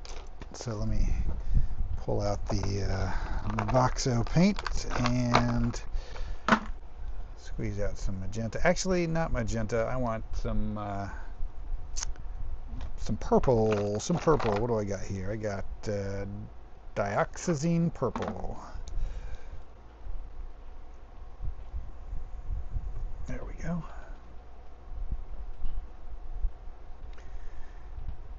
I don't want to introduce this painting already has so many colors on it. I didn't want to introduce something new. I think we're already pretty maxed out on our color space, so I'll stick with the dioxazine purple because that's a color we've already have in here. So,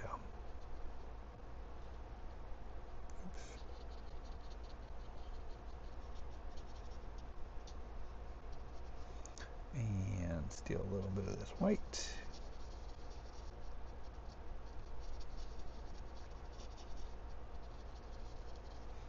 And just building up a little gradient here so I can have some different shades of this purple to access.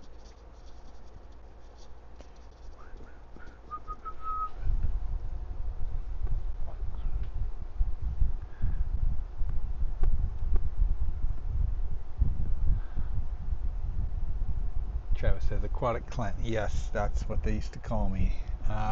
It's true. Sarah says, do you have any aquariums now? I do not. I'll tell you, after many years in the aquarium business, and especially servicing other people's tanks and so forth, I just kind of got burned out on it. I mean, I could probably, it's been so long now that I probably would enjoy having one again, but they are a lot of work, especially, you know, if you do a saltwater tank. They're quite a lot of work, and also I don't have much confidence that my cats wouldn't try to go fishing in a tank right now. So, but I would, you know, whenever I'm at a pet store or whatever, I always take a stroll through the fish tank section and scope it out.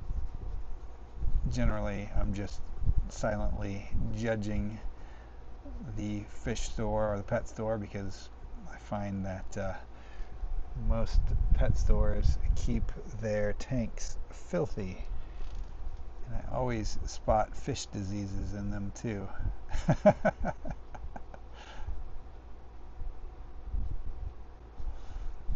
So that would be the first step if I were to ever go back to getting fish tanks, is finding a fish store where they are meticulous about separating out their sick fish and, you know, keep everything clean.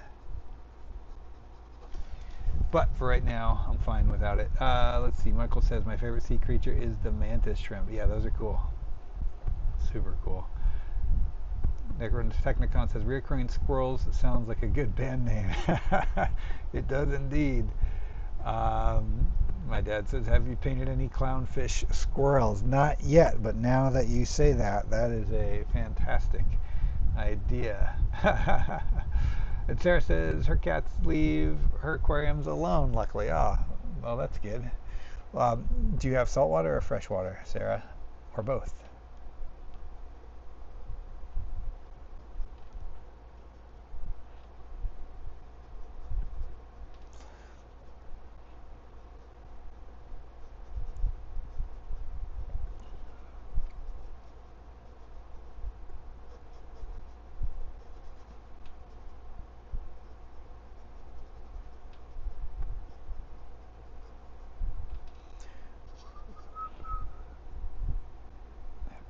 Okay, all right. This area is starting to look better. I'm going to have to go back and do some additional work on the rat foot then, after I get this area cleaned up a little bit more. Just make sure that it's well defined.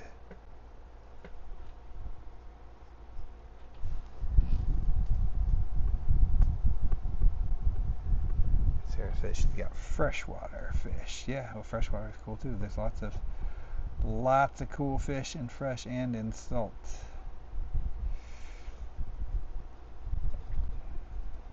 If anyone is looking to start a business, I highly recommend starting a saltwater fish tank cleaning business, because a lot of people get into saltwater fish and then realize it's such a pain in the ass to do, and then they will just pay you to go take care of their tanks for them, which is how I was able to start that business and grow it pretty quickly. So if you're looking for a side hustle, learn about saltwater tanks, and then you'll probably have no shortage of customers.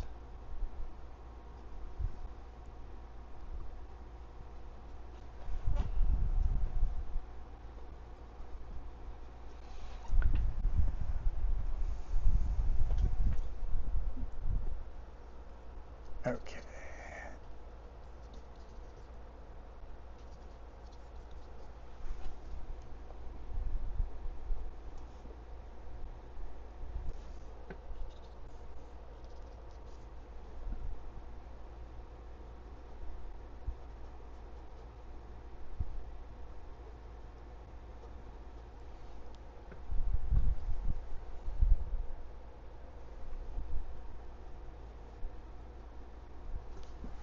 We also had at the aquarium shop that I worked at, we had reptiles as well. It wasn't just fish. So got my had a lot of fun with the reptiles as well as the fishies.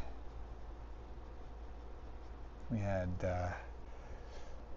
we'd always have like ball pythons. We had some albino Burmese pythons come in before. One bit me. That was lovely. And then lots of lizards. We had monitors and geckos and bearded dragons and all that fun stuff.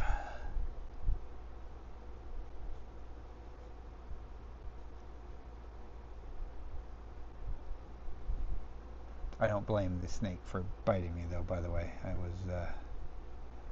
made the mistake of handling his food before I reached into the cage to get him out, and my hand smelled like a mouse, and he bit my hand. But I think he was more scared than I was after. He did not latch on. He quickly realized his mistake when my hand did not turn out to be a delicious mouse.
All right. Getting closer on this one every time. All right, let's just fix this foot, fix a little bit of his fur on the back end right there, and then we can get into lobster time. Or more into lobster time. I guess we've been in lobster time, but we will get into finishing the rest of the lobster.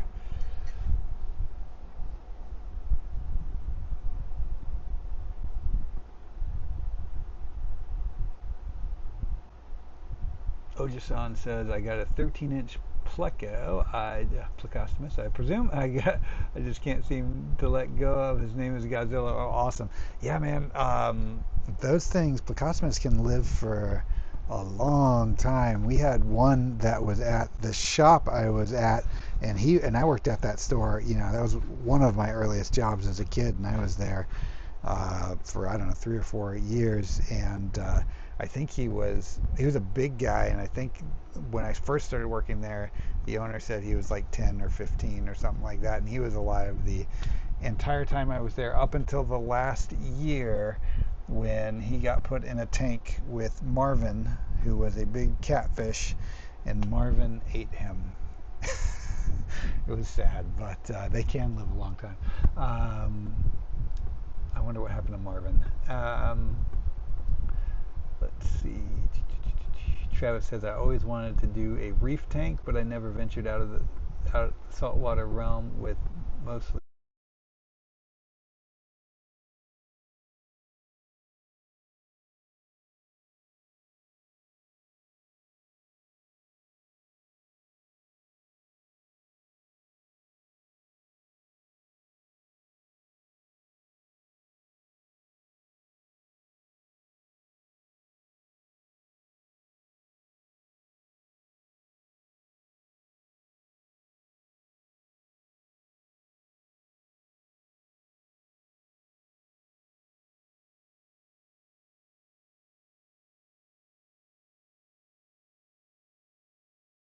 two at the aquarium. They're my favorite right now. We didn't have any at the aquarium, but I always had turtles at home. I grew up with turtles. We had a pond in the backyard. My dad would take care of turtles, so we had a bunch of different species. We also had some California desert tortoises as well growing up, so I am well versed in turtle as well. And Sarah says, I got bit by everything from hamsters to snakes to macaws when I worked at the pet store. Catfish don't play. Indeed. Travis said my sound cut out again. Is the sound back? Can you guys hear me? Can you hear me? Let me know. Otherwise, I'm just rambling into the void. It wasn't just. Am I back? Is the sound still here? Gone? Yay? Nay? Well, I guess if there isn't a sound, you guys can't reply. So I guess I'll find out if no one replies. Back now. Okay, cool.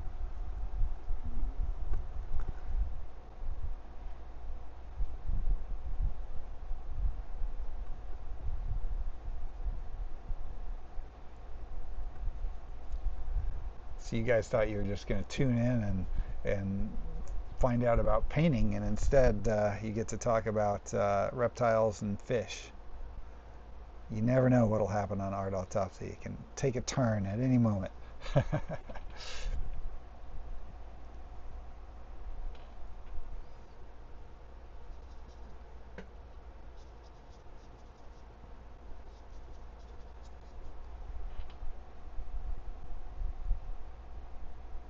Just trying to kind of define his shape a little bit more. Not going into too much detail with the rat fur, just kind of suggesting it with shapes and shadows and stuff.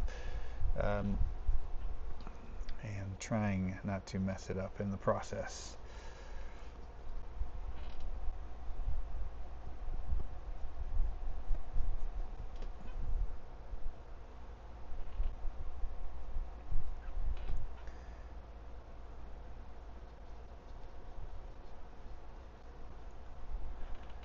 Speaking of getting bit by animals, my wife volunteers at a animal rescue. They deal with exotic animals that people try to keep as pets, and then they get confiscated, and a lot of them go to this rescue where they actually have a facility that can handle them. And she has been bit by all manner of animal. She's been bit by several different monkeys, lots of different birds, many different creatures. But she's good-natured about it. She's there to help the critters, and that's the nature of wild animals, is sometimes they will bite.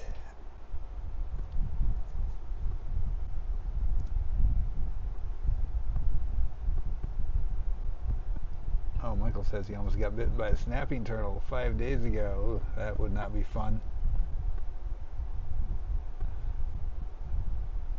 Liz says good night. Good night, Liz. Thank you for sharing your art with us this time. Appreciate it. Appreciate you joining in.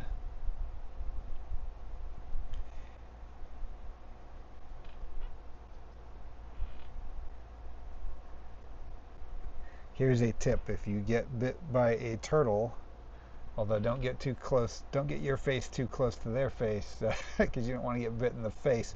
But if they bite your hand, you can blow into their nose, just blow in their face, and that'll usually make them release. So, you know, pro turtle biting tip. Although I recommend just trying to avoid getting bit altogether.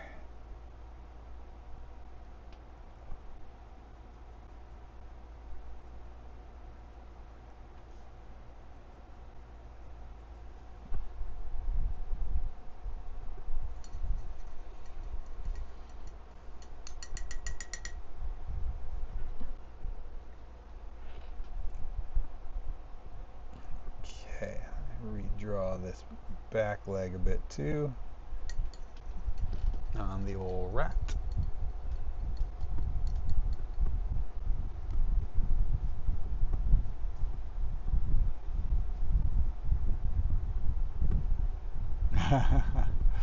Oh, Sarah got bit by an iguana.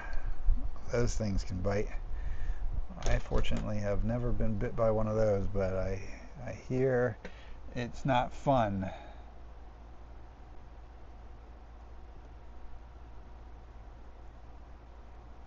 Travis used to have an iguana. Travis, tell us, did Bobby the iguana ever bite you?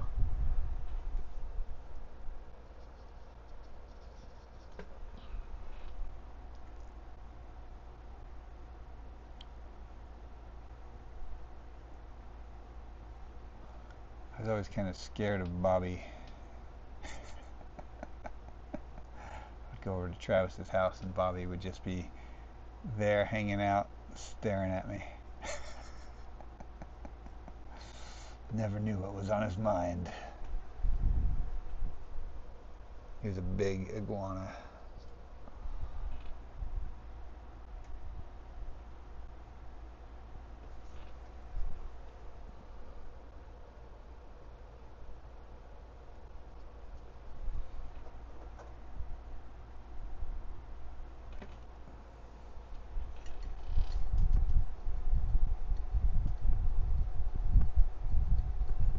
Oh, no bites from Bobby.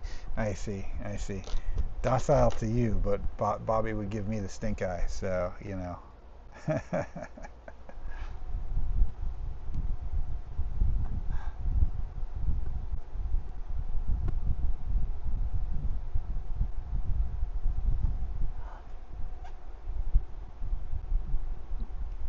See, Sarah got bit by a Bob the iguana. Oh man, Jingo and Ozzy were always very sweet. Oh, yeah. No, I like iguanas though. They are cute.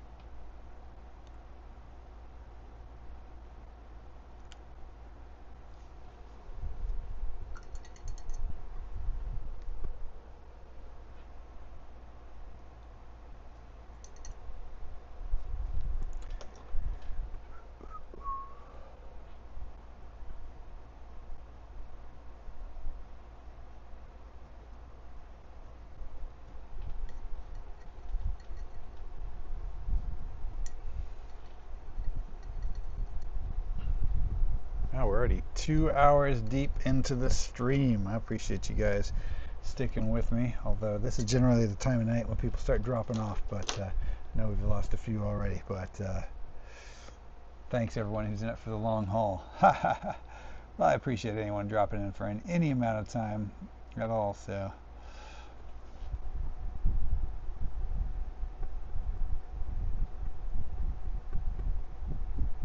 Oh yes, Travis's cat, Cooper. Well, Cooper and I eventually came to an understanding, but there was a period of time when Cooper was very violent toward me. Oh, hey Brian, thanks for joining, man. And Brian had an iguana bite his lip. Oh man, that sounds terrifying.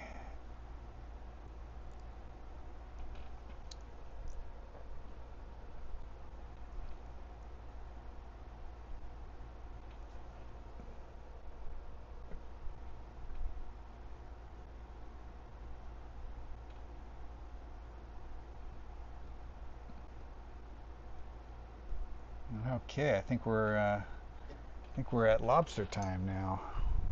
Just about. Get this lobster wrapped up.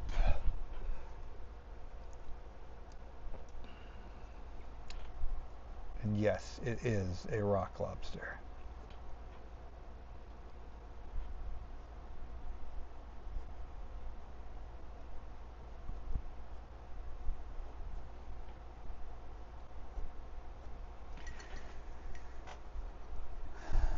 All right, all right. I got to take a break for a couple minutes. I will be right back, and then we will paint a lobster. So I'll see you guys just a sec. Oh, the iguana did not like being shushed, says Brian. Hence the bite. All right, I'm going to be right back. Give me 5 minutes, and I shall return.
And I am back. Let's see. See if we lost anyone. All right, we still got a few people watching. Thank you guys for hanging in. Let's see what's happening in the chat. Ojisan's going to sleep. Hey, Ojisan, thank you so much for joining. See you next time. Happy to have gotten rock lobster stuck in people's heads. Sorry, guys. All right, let's do some damage to this lobster. What do you say? He's so close to being done. But I'm feeling really good about everything else so far. And I think our lobster isn't too far away from, you know, where it needs to be. I mean, it's kind of far away, but, I don't think it'll take long. I don't think it'll take long to get him in good shape. Okay, let's see. Where do I start? Let me start by finding a brush. Okay, here we go. I'm going to start with the face, I think, and then just kind of work my way down. So again, the color that's in here now, this red was from the previous design, and then I just kind of painted in the background, kind of refined the shape a bit, which I'm going to continue to do. But so the contours of the shading that are in there before are for the old shape of the lobster and not this new one. So I'm going to have to reshade pretty much everything on there, but it's not too much work.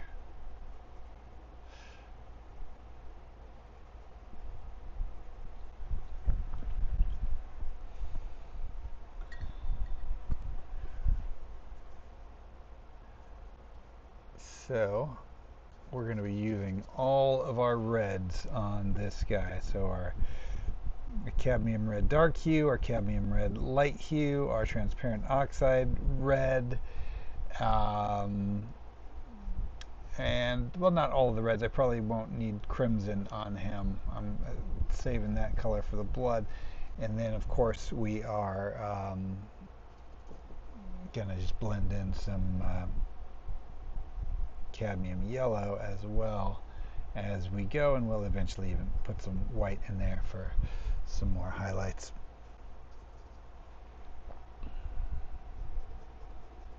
Okay, let me think about where his eyes are. Originally there were 6 eyes on this dude, and none of them were in an anatomically correct position for a lobster because I was doing mutant lobster, as I've said 100 times now. So I just want to try to get these in a more accurate area and then cover up all the old eyes. I think right here looks good. Yeah, then paint over the old eyes, and that'll start us in the right direction at least.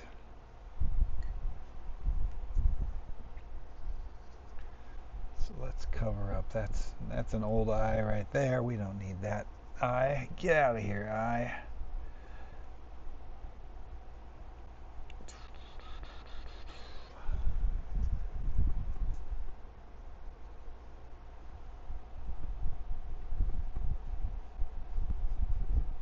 I got to went to an effects shop this week for this movie that I'm helping to produce.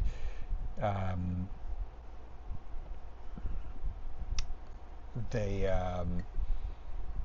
nowadays, at least with this shop, they just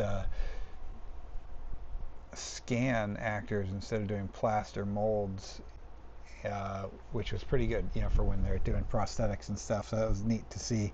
But also, this shop had done the last Hellraiser movie, so they had all the Cenobites around there, which was pretty cool, from that last one, the reboot, which had some pretty cool designs. And then they also had done that movie, The Ritual. I don't know if you've seen that one. It's on Netflix. It's really cool, but it has one of my favorite modern large monster designs in it, and they had that, like the head of that thing was there, as well as like a maquette of the whole thing. So anyway, it's pretty neat to get to see that stuff in person.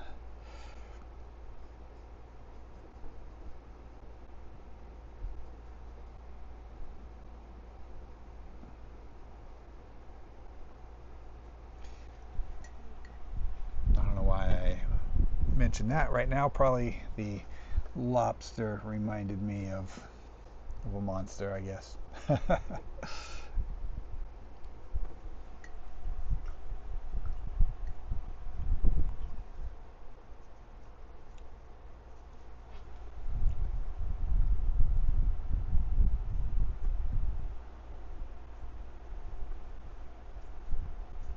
Michael says, what about red, orange? Well, the cadmium light hue is kind of a reddish, well, kind of an orangish red, and then I'll be mixing in the cad yellow as I go as well, which will create that kind of an orange look. So they're not specifically using an orange, but we will achieve an orange just from those other colors.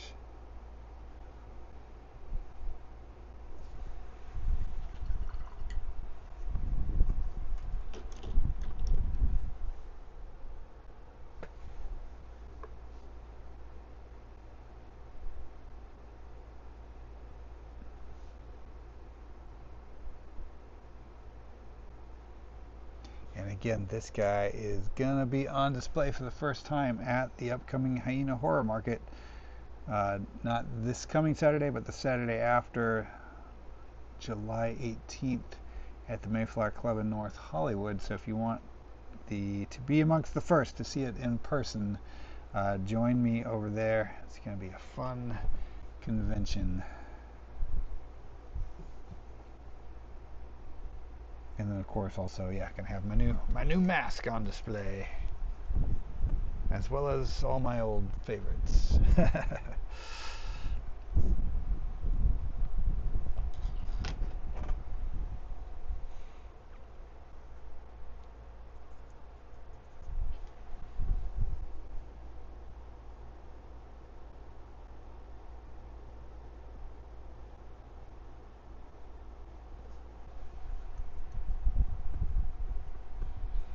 To be perfectly honest, I'm not. I'm only vaguely aware of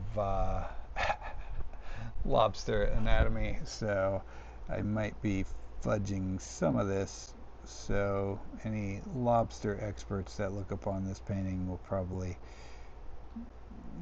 call me out, but I think it'll be close enough to where the lobster layman won't know the difference. I did, before I redrew it, I did look at some pictures of lobsters to get a good approximation, although I don't know that I was necessarily super meticulous about it being completely accurate, but you know, close enough, let's say, close enough.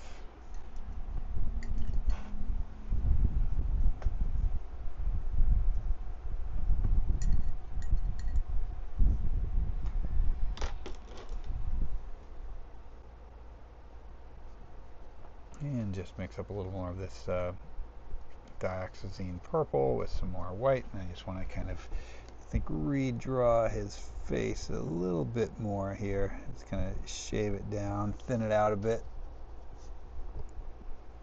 because I kind of want this eye on the side to bulge out instead of what it's doing now.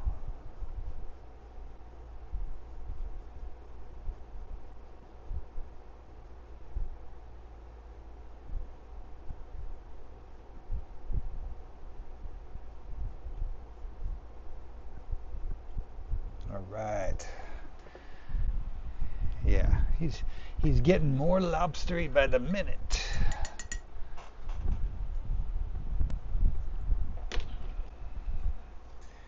And I want to have to get out my T-square here so I don't mess this up, but I want to continue this antenna up here since I drew that line anyway, and that line isn't going anywhere, so I might as well get the red on it.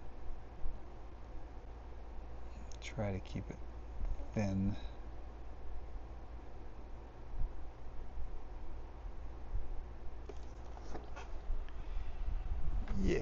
I'm pretty happy with that, although I'm going to add a little bit of shading into that as well.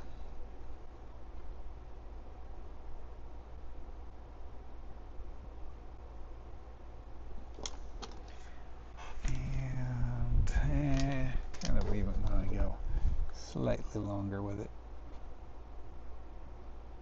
And let it taper out to an even sharper point at the end. There we go.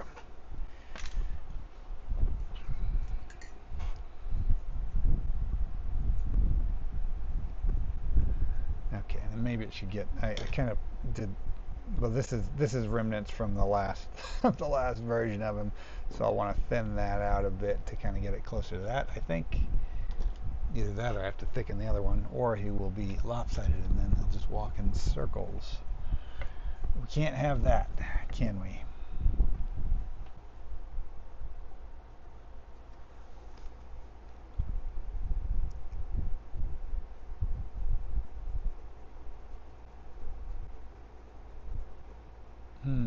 Maybe trying to decide whether or not I made that eye too low. I don't know. I'm gonna live with it for now. We'll see. I might end up repositioning that eye, but it might also work. So too early to tell.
See, there's a, well, I don't know how many LA people are watching, but there's a another horror convention coming up soon. I think this weekend, the Inland Empire Creepy Con thing, which I've never been to, but I mention it only to ask that if anyone here has ever been to it. I'm curious to know if it's, how is it? How does it stack up against Monsterpalooza?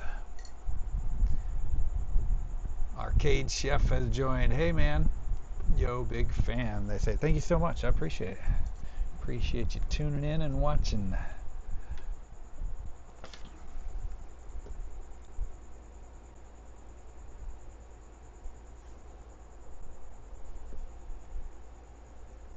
We're just doing painting this weird little lobster guy, getting this guy finished, and then this painting is dangerously close to being done. I am committed to being on this stream until this painting is done, or at least till I call it done for the night, and then of course I'll wake up tomorrow and look at it and realize I want to change something, but or not, we'll see. Stranger things have happened, but usually by the time I call a painting done, I will almost 100% of the time see something that I want to change the following day, but usually it'll be pretty minor.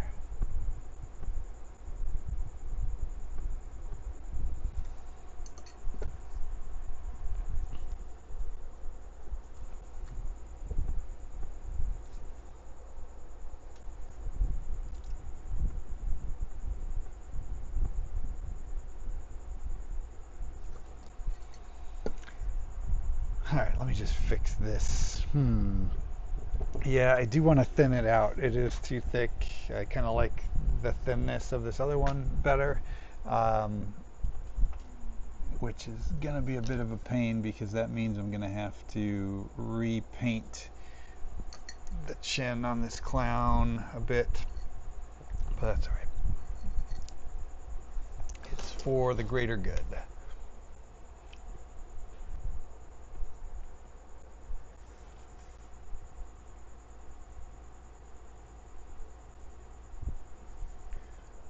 Let's,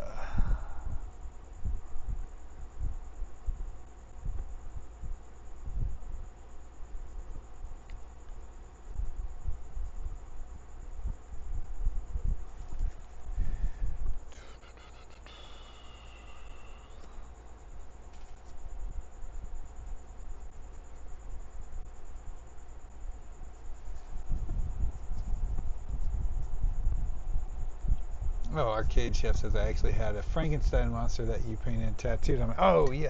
Did you send me a picture of that? Cause on Facebook years back when you had it done. Because I know I have a picture of that one tattooed on someone, but so I presume it's you, unless there's more than one person with that tattoo, which is possible, but I'm guessing it's you. But thank you anyway.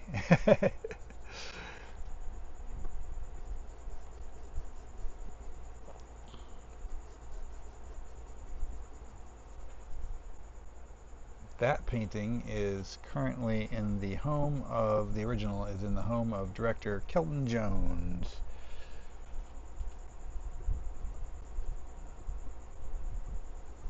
So I get to revisit it when I go to his place.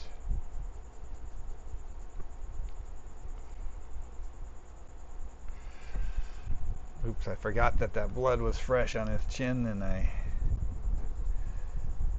just traveled right through it. I gotta fix that too. See, I'm making a mess as I go.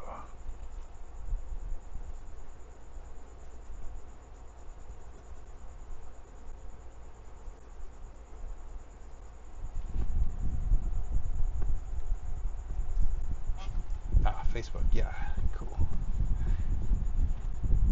All right, Michael, hey, thanks for joining, man. Thanks for hanging out in the chat and watching me paint. Appreciate it. See you next time.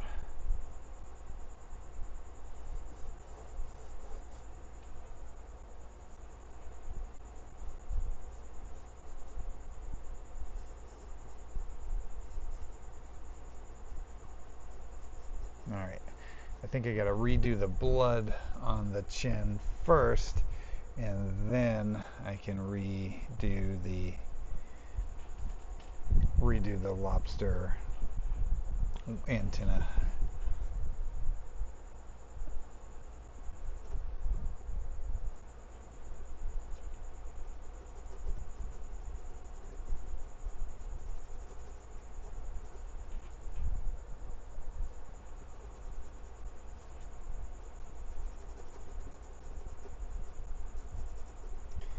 And then we will be back on track.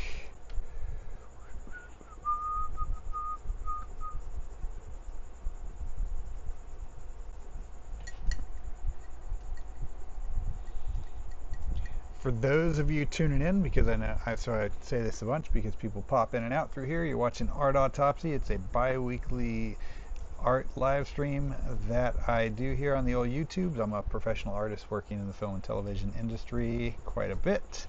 And yeah, every 2 weeks I pop on here and I paint something or sculpt something or whatever, make some art for you guys to enjoy. And I highly encourage anybody who's watching at home to, get out your art supplies and make some art along with me. And if you do make some art and it's something you want to share with me or with my audience, email it to me at clintcarneycreates@gmail.com and I will share it on an upcoming live stream.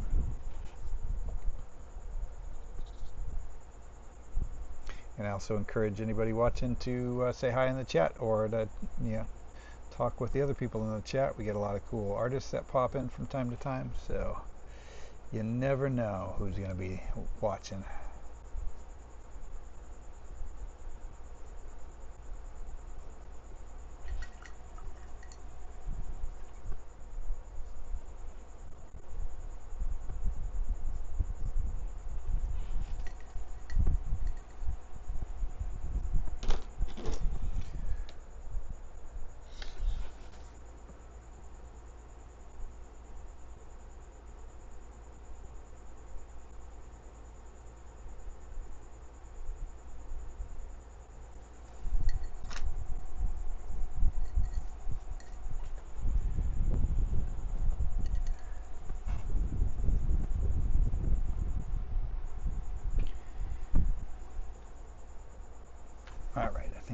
to fix this antenna now. Now that we've covered up the old one, we can give this new one some love.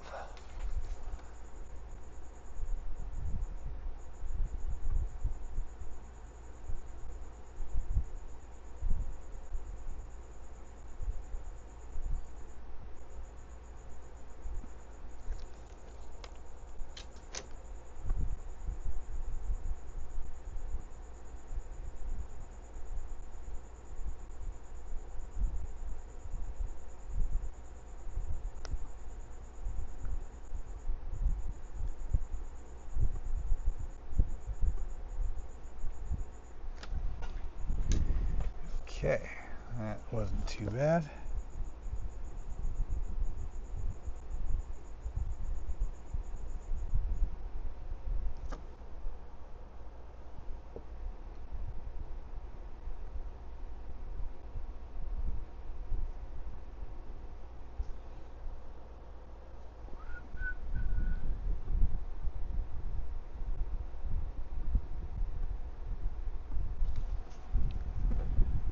Do.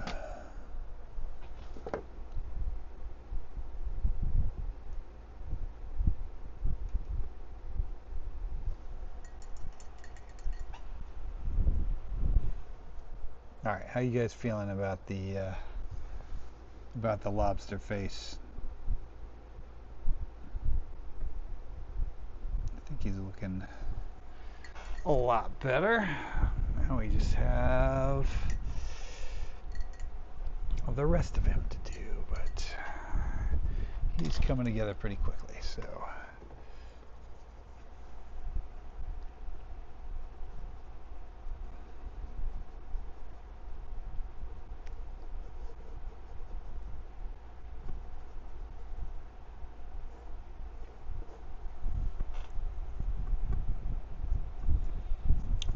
Oh, thank you, Arcade Chef. I appreciate that.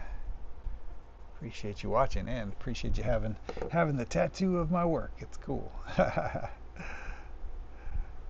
It's always cool. Like to me, I think that's like one of the ultimate compliments of as for an artist is like when someone likes your work well enough and they get it tattooed on them. There's a few people walking around out there with my pieces on them, but not nearly enough. So you're leading the pack.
Okay.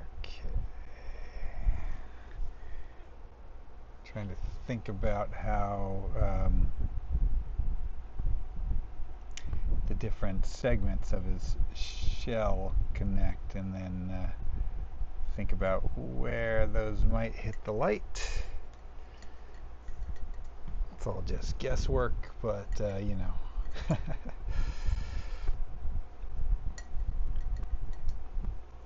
If you get it halfway there, the viewer's eye will fill in the rest. Oops.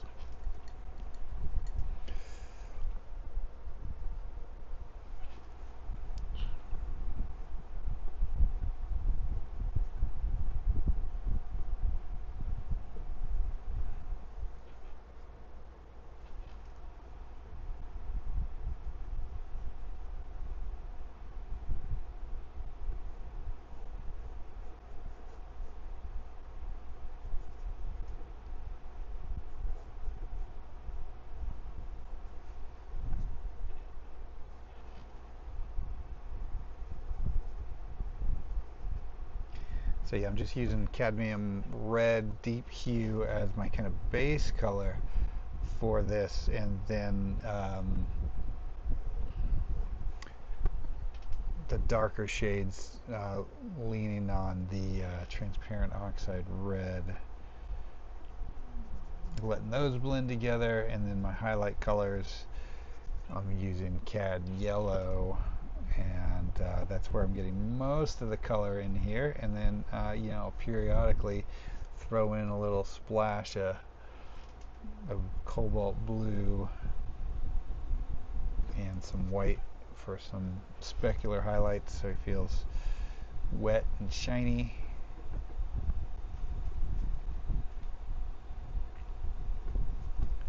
And then a little bit of the cad red light hue too, if I'm trying to shape it some more.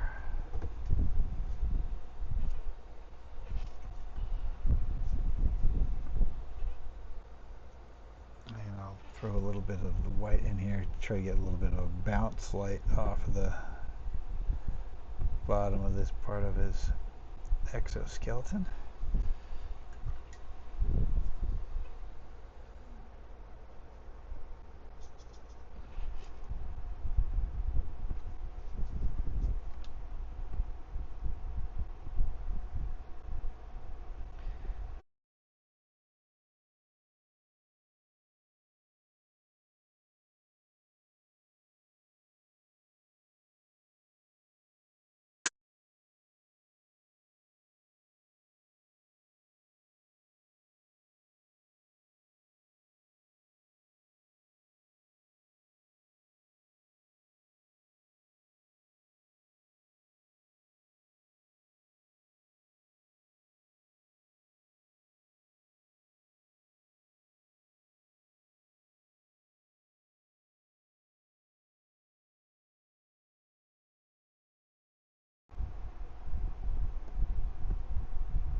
Although perhaps my mutant version of the lobster will be born again in another painting sometime in the future. Who knows?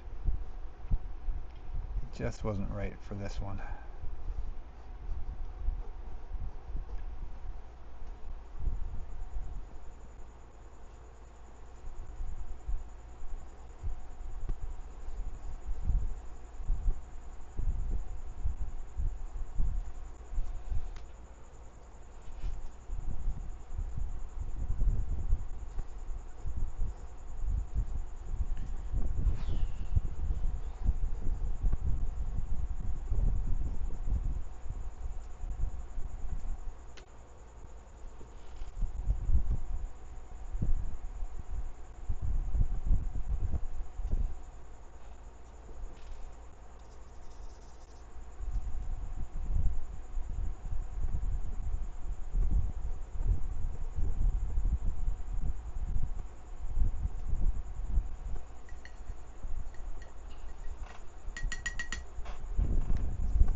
Sorry for the quietness. I've talked myself out for the night, I guess, after 2 hours and 45 minutes deep. But if anyone has any questions that come up, feel free, throw them in the chat anytime. I'm happy to answer anything you guys might want to know about, so long as I know the answer.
Jennifer says the mutant lobster looked a little like Dragon from your Dragon Slayer painting. Yeah, totally.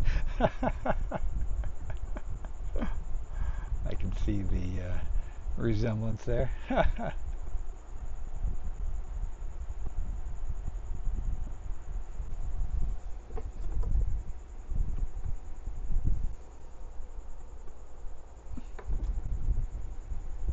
Just taking on my kind of generic fantasy creature look. my default fantasy creature look. But yeah, now the real lobster can shine.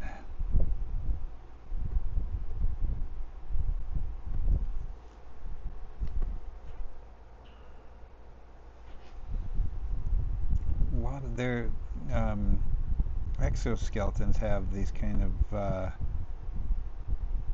raised bumps, so I'm just gonna suggest those by tapping in a little white specular highlight in some spots just to suggest those bumps without getting too specific about them. But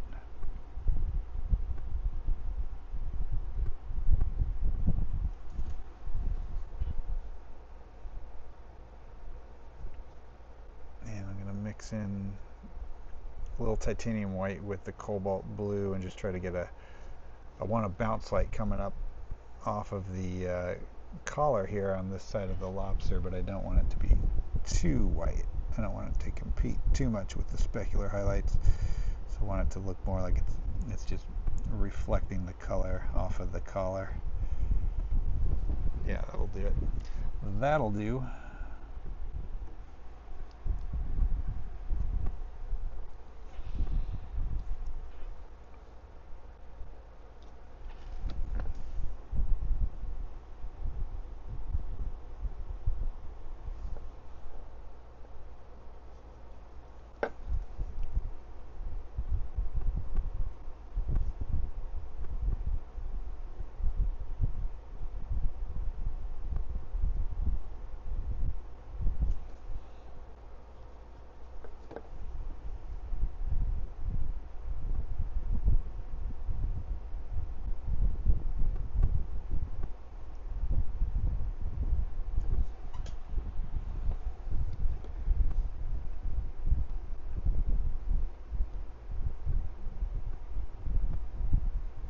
Okay, I better take care of the claw and then his little legs here before I get too far into the shell. Otherwise, I'll start, put myself in a position where I'm more prone to smearing what I've got done with my hand.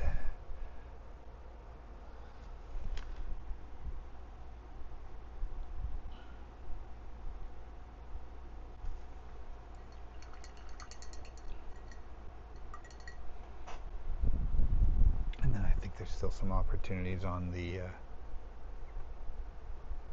to get some more blood into various parts of the collar as well. So we'll be, of course, doing that as well. Never want to miss the opportunity to add more blood.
think I need to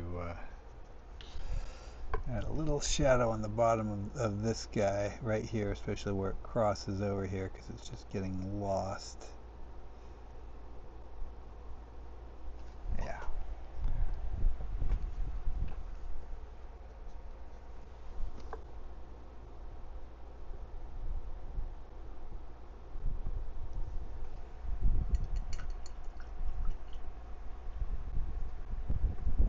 Yeah, that's one thing about painting is that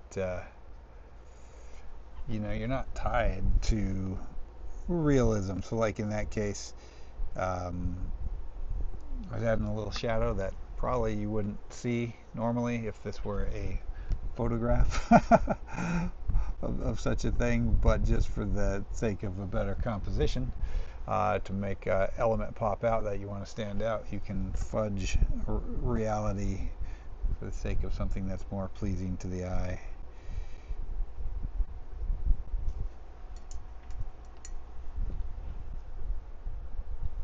Of course, that's certainly not the only thing that I've fudged on reality in this painting. It's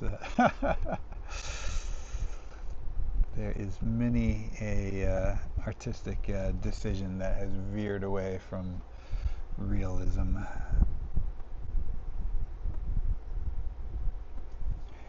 Clearly.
They normally have, like, just like I was doing the little raised parts there, I think on their claws they've got those similar type things, but maybe more pronounced. I think in this general area. So we're gonna fake something there that feels real, although crab experts will surely, or lobster experts will surely disagree, but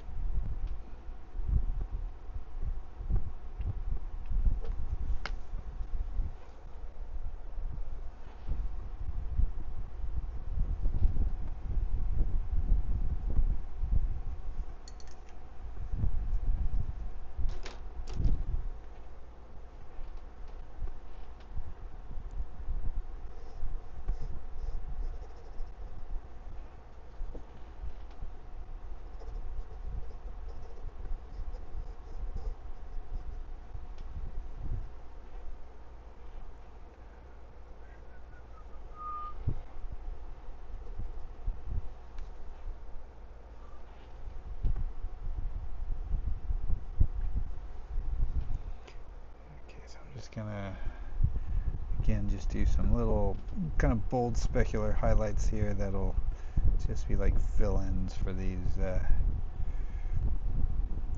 little spikies that they would have on their claws there. That's a technical term, little spikies.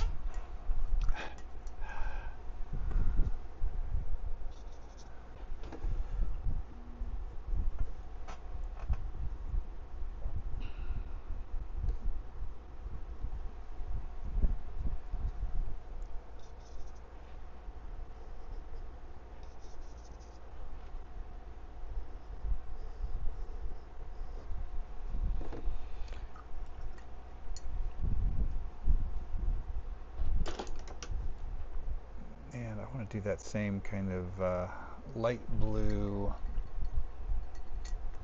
bounce light off the bottom of this claw as well.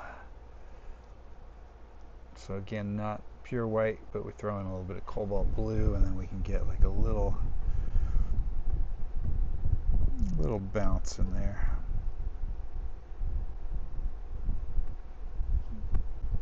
To kind of imply that it might be reflecting off of his clothing. And then I'm going with some cobalt and just add a little drop shadow into the collar there to make that claw pop a little better.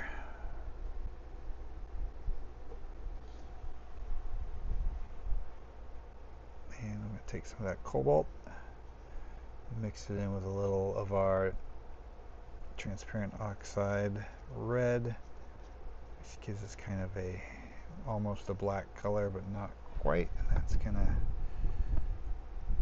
be this darker shadow color here under the when you get into the blue of his wardrobe.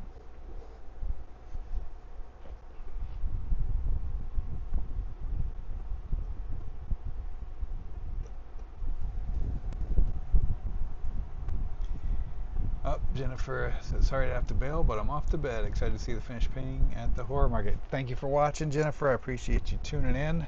You hung in for 3 hours, so that's quite the commitment. Who else is left? If you're still watching, say hi in the chat so I know who we got. You're in the deep end of the live stream. Only the most hardcore of folk make it this far. Well, honestly, it's been a while since I've gone 3 hours on one of these live streams, but I am committed to getting this guy finished tonight. So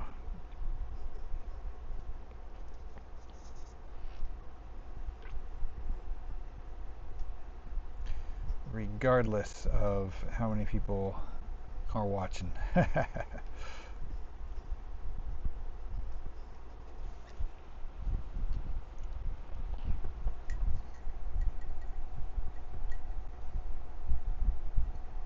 Alright, Travis is still here. Necrotechnicon, Sarah, Arcade Chef. Well, thank you guys for sticking with me.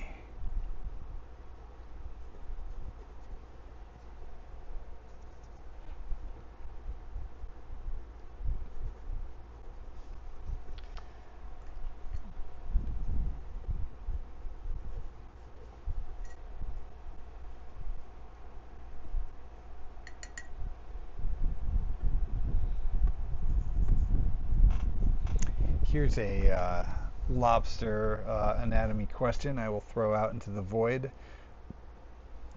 Do these other little legs on the lobsters, I want to say that they have little tiny, not fingers, but little pinchers on them as well, or am I wrong on that? Probably wrong on that, but I'm going to put them on this guy anyway, because it seems to feel right, and I can always look it up after the live stream, and if I messed it up, fix it, but I think that's what I'm going to go with.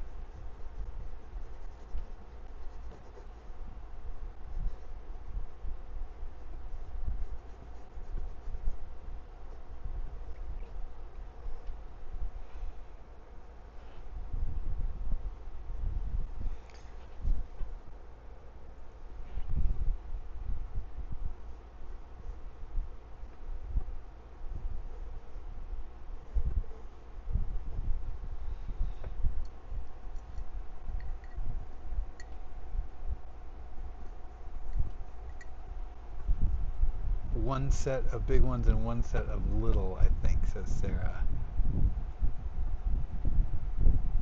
And Travis says, I think that's right for their front ones. Okay, cool. So we'll do this one, at least is the only one that's visible. The other ones are going to be under his body, so I'll just do that one then. I'm trusting you guys on your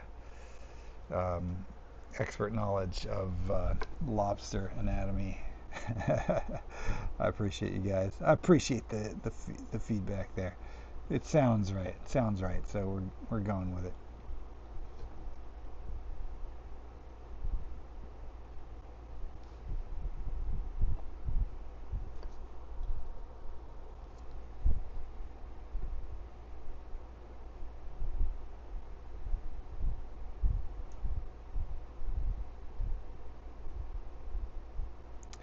It's easy to get hung up on stuff like that. Um, like when you were a kid and you would draw and you didn't know what something looked like, but you would draw it anyway, and then it would obviously turn out like some fucked up mutant kid drawing. Um, you know, um, but it didn't matter that you didn't know the anatomy of it. You could still get the enjoyment out of drawing a horse, even if it had the wrong amount of legs or whatever.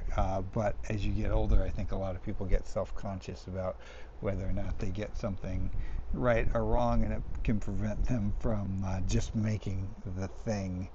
Um, but I try not to let that stop me. I just make it, and then if I get it wrong, I can, at that point in time, decide to fix it or decide whether or not I like the mistake. And honestly, oftentimes I end up liking the mistake.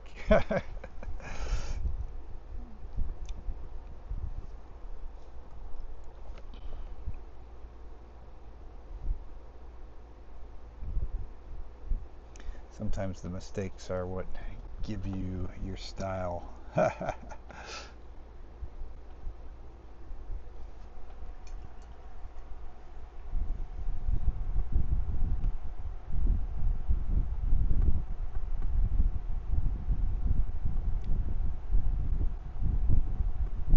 Sarah said, okay, Arcade Chef says 4 on each side. Sarah says, quick Google search shows 1 big set and 2 little. Is that 2 little on each side? So like this one right here should also have a claw?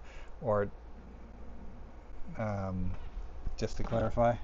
And thank you everyone for doing the research for me so that I can be a lazy bastard and just sit here and paint.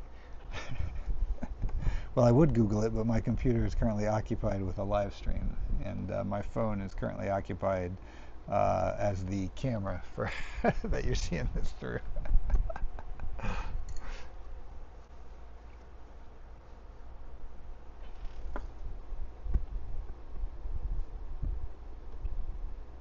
I guess this other leg is going to be behind this front one anyway, so I guess that one doesn't matter as much.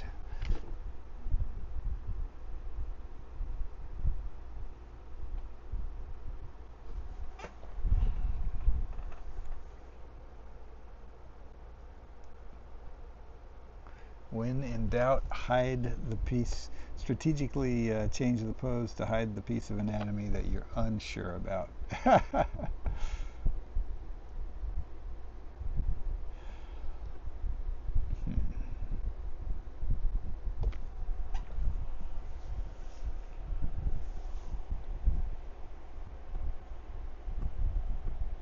One big, two small, and two stabby.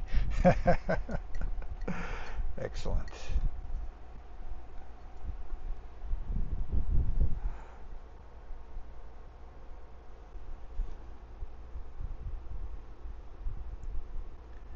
Oh man, now that this one's getting finished, I'm gonna have to come up with a title for it.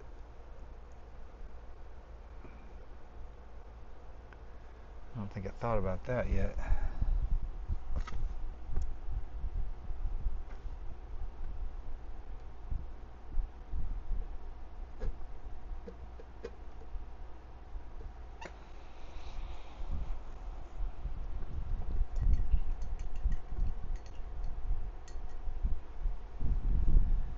Yeah, for these far side legs, I'll probably just have like the hint of them popping out, but then just let them go underneath the body so I don't have to. Well, I think that would be more accurate anyway to do it that way. I think.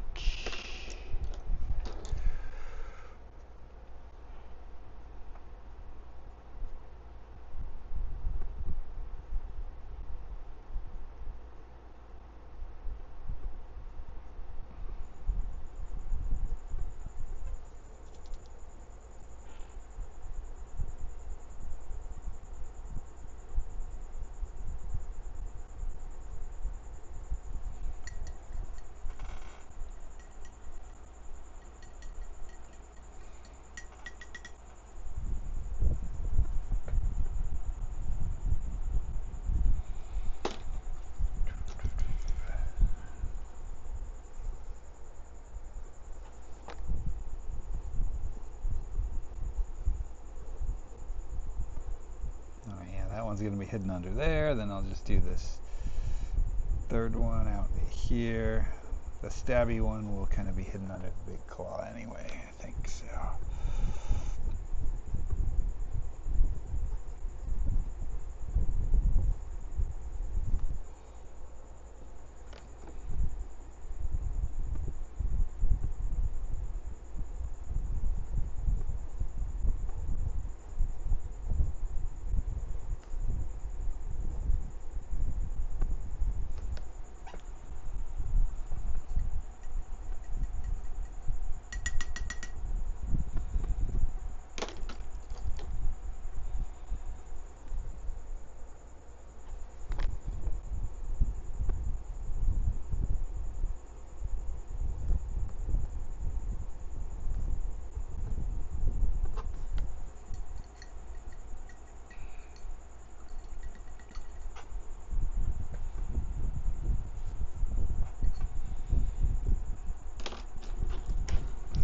Okay,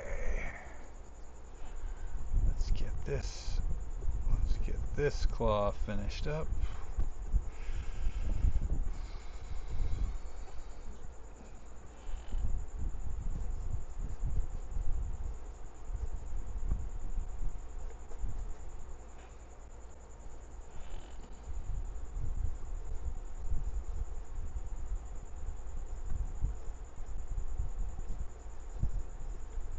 Also, too, as I get closer to the edges down here, we're pretty far away from the focal point of the painting, and I'm not trying to draw anyone's attention to this part of the painting, at least, down here. So you can actually kind of guide the viewer's eyes a bit by where you choose to put detail and where you choose to leave off detail. So this part I can go with more kind of bold, decisive color choices, and not necessarily worry about blending them in as much as I did in other parts, where your eye is more focused.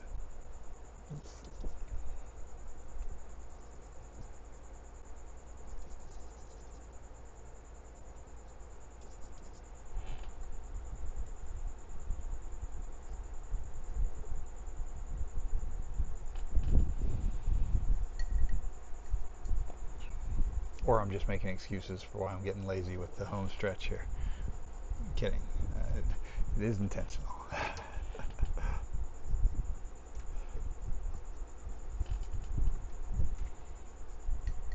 Alright, let's move up to finishing this claw. We touched it up here, but we want to, continue that below the lizard tail. And then we will do the last part of the shell after that.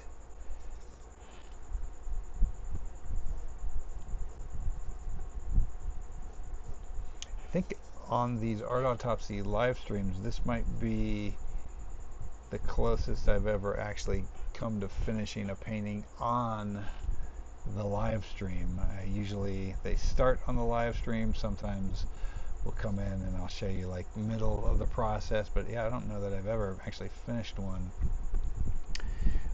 during the stream, so this will be a first.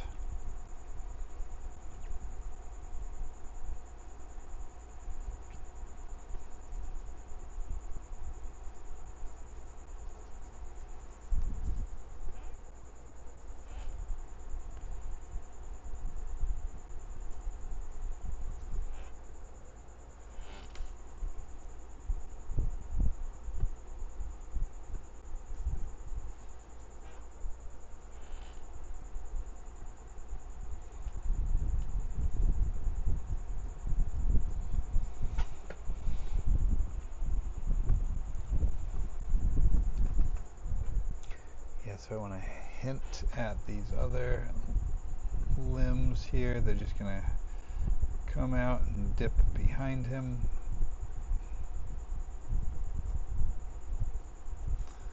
So really, they don't need much detail at all. We just are acknowledging that he has limbs on that side, but that's just the knuckle of them coming up, and they're going right behind him on the other side. That's as much of them as we need to see.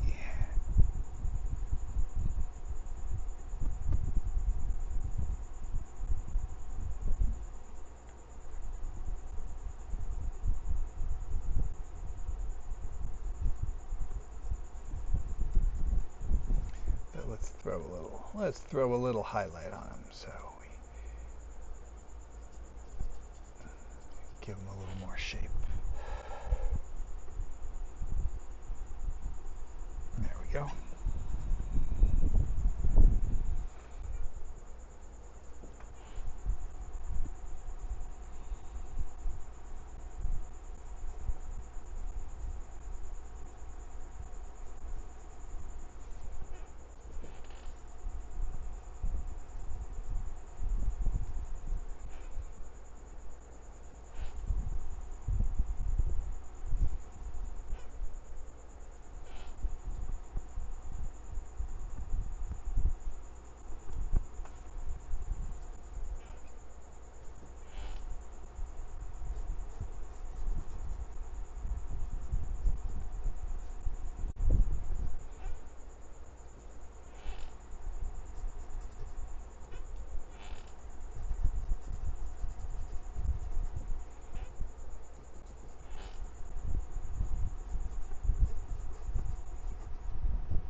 Again, this is like this a great example. We're moving towards the edge of the painting. I'm not trying to draw the viewer's eye to this section, so I'm just being very blocky and making just bold, chunky choices with the color right here. Not getting into crazy detail here. Again, deliberately thinking about where we want them to look, and that is obviously where the scene is happening. No need to draw their eye just to the specifics detail of the shell here.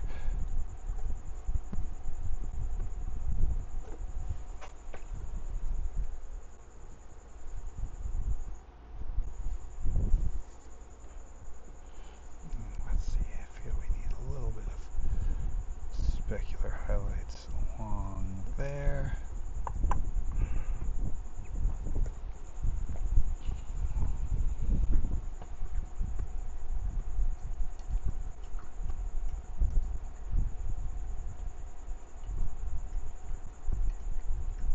All right, now we're ready to sign this beast. I think I'm ready to call it done. So let's sign it. I normally sign in the lower right side, but this time I'm going to change it up and go with the left because there's not a lot happening. We just have the collar. Oh, you know what? Before I call it done, though, I lied a second. I just want to add a little more clown blood onto his collar here.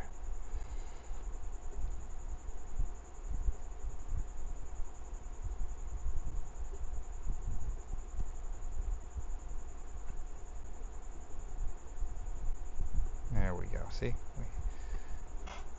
We needed that, and a little bit of the iron oxide red helps it look like it's soaked in to the cloth a bit selectively.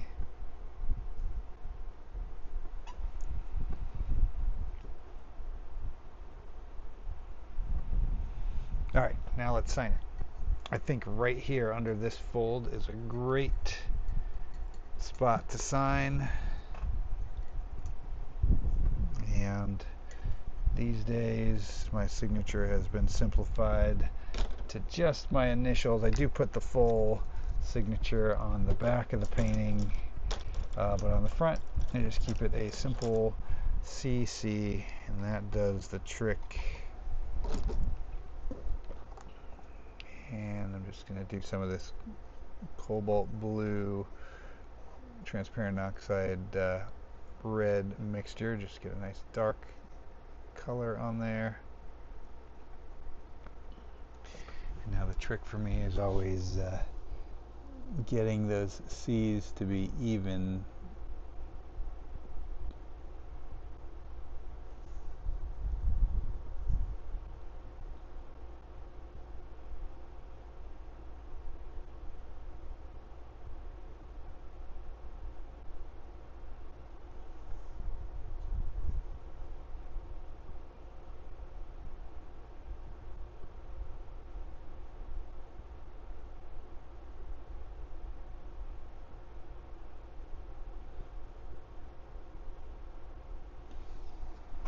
And there we go.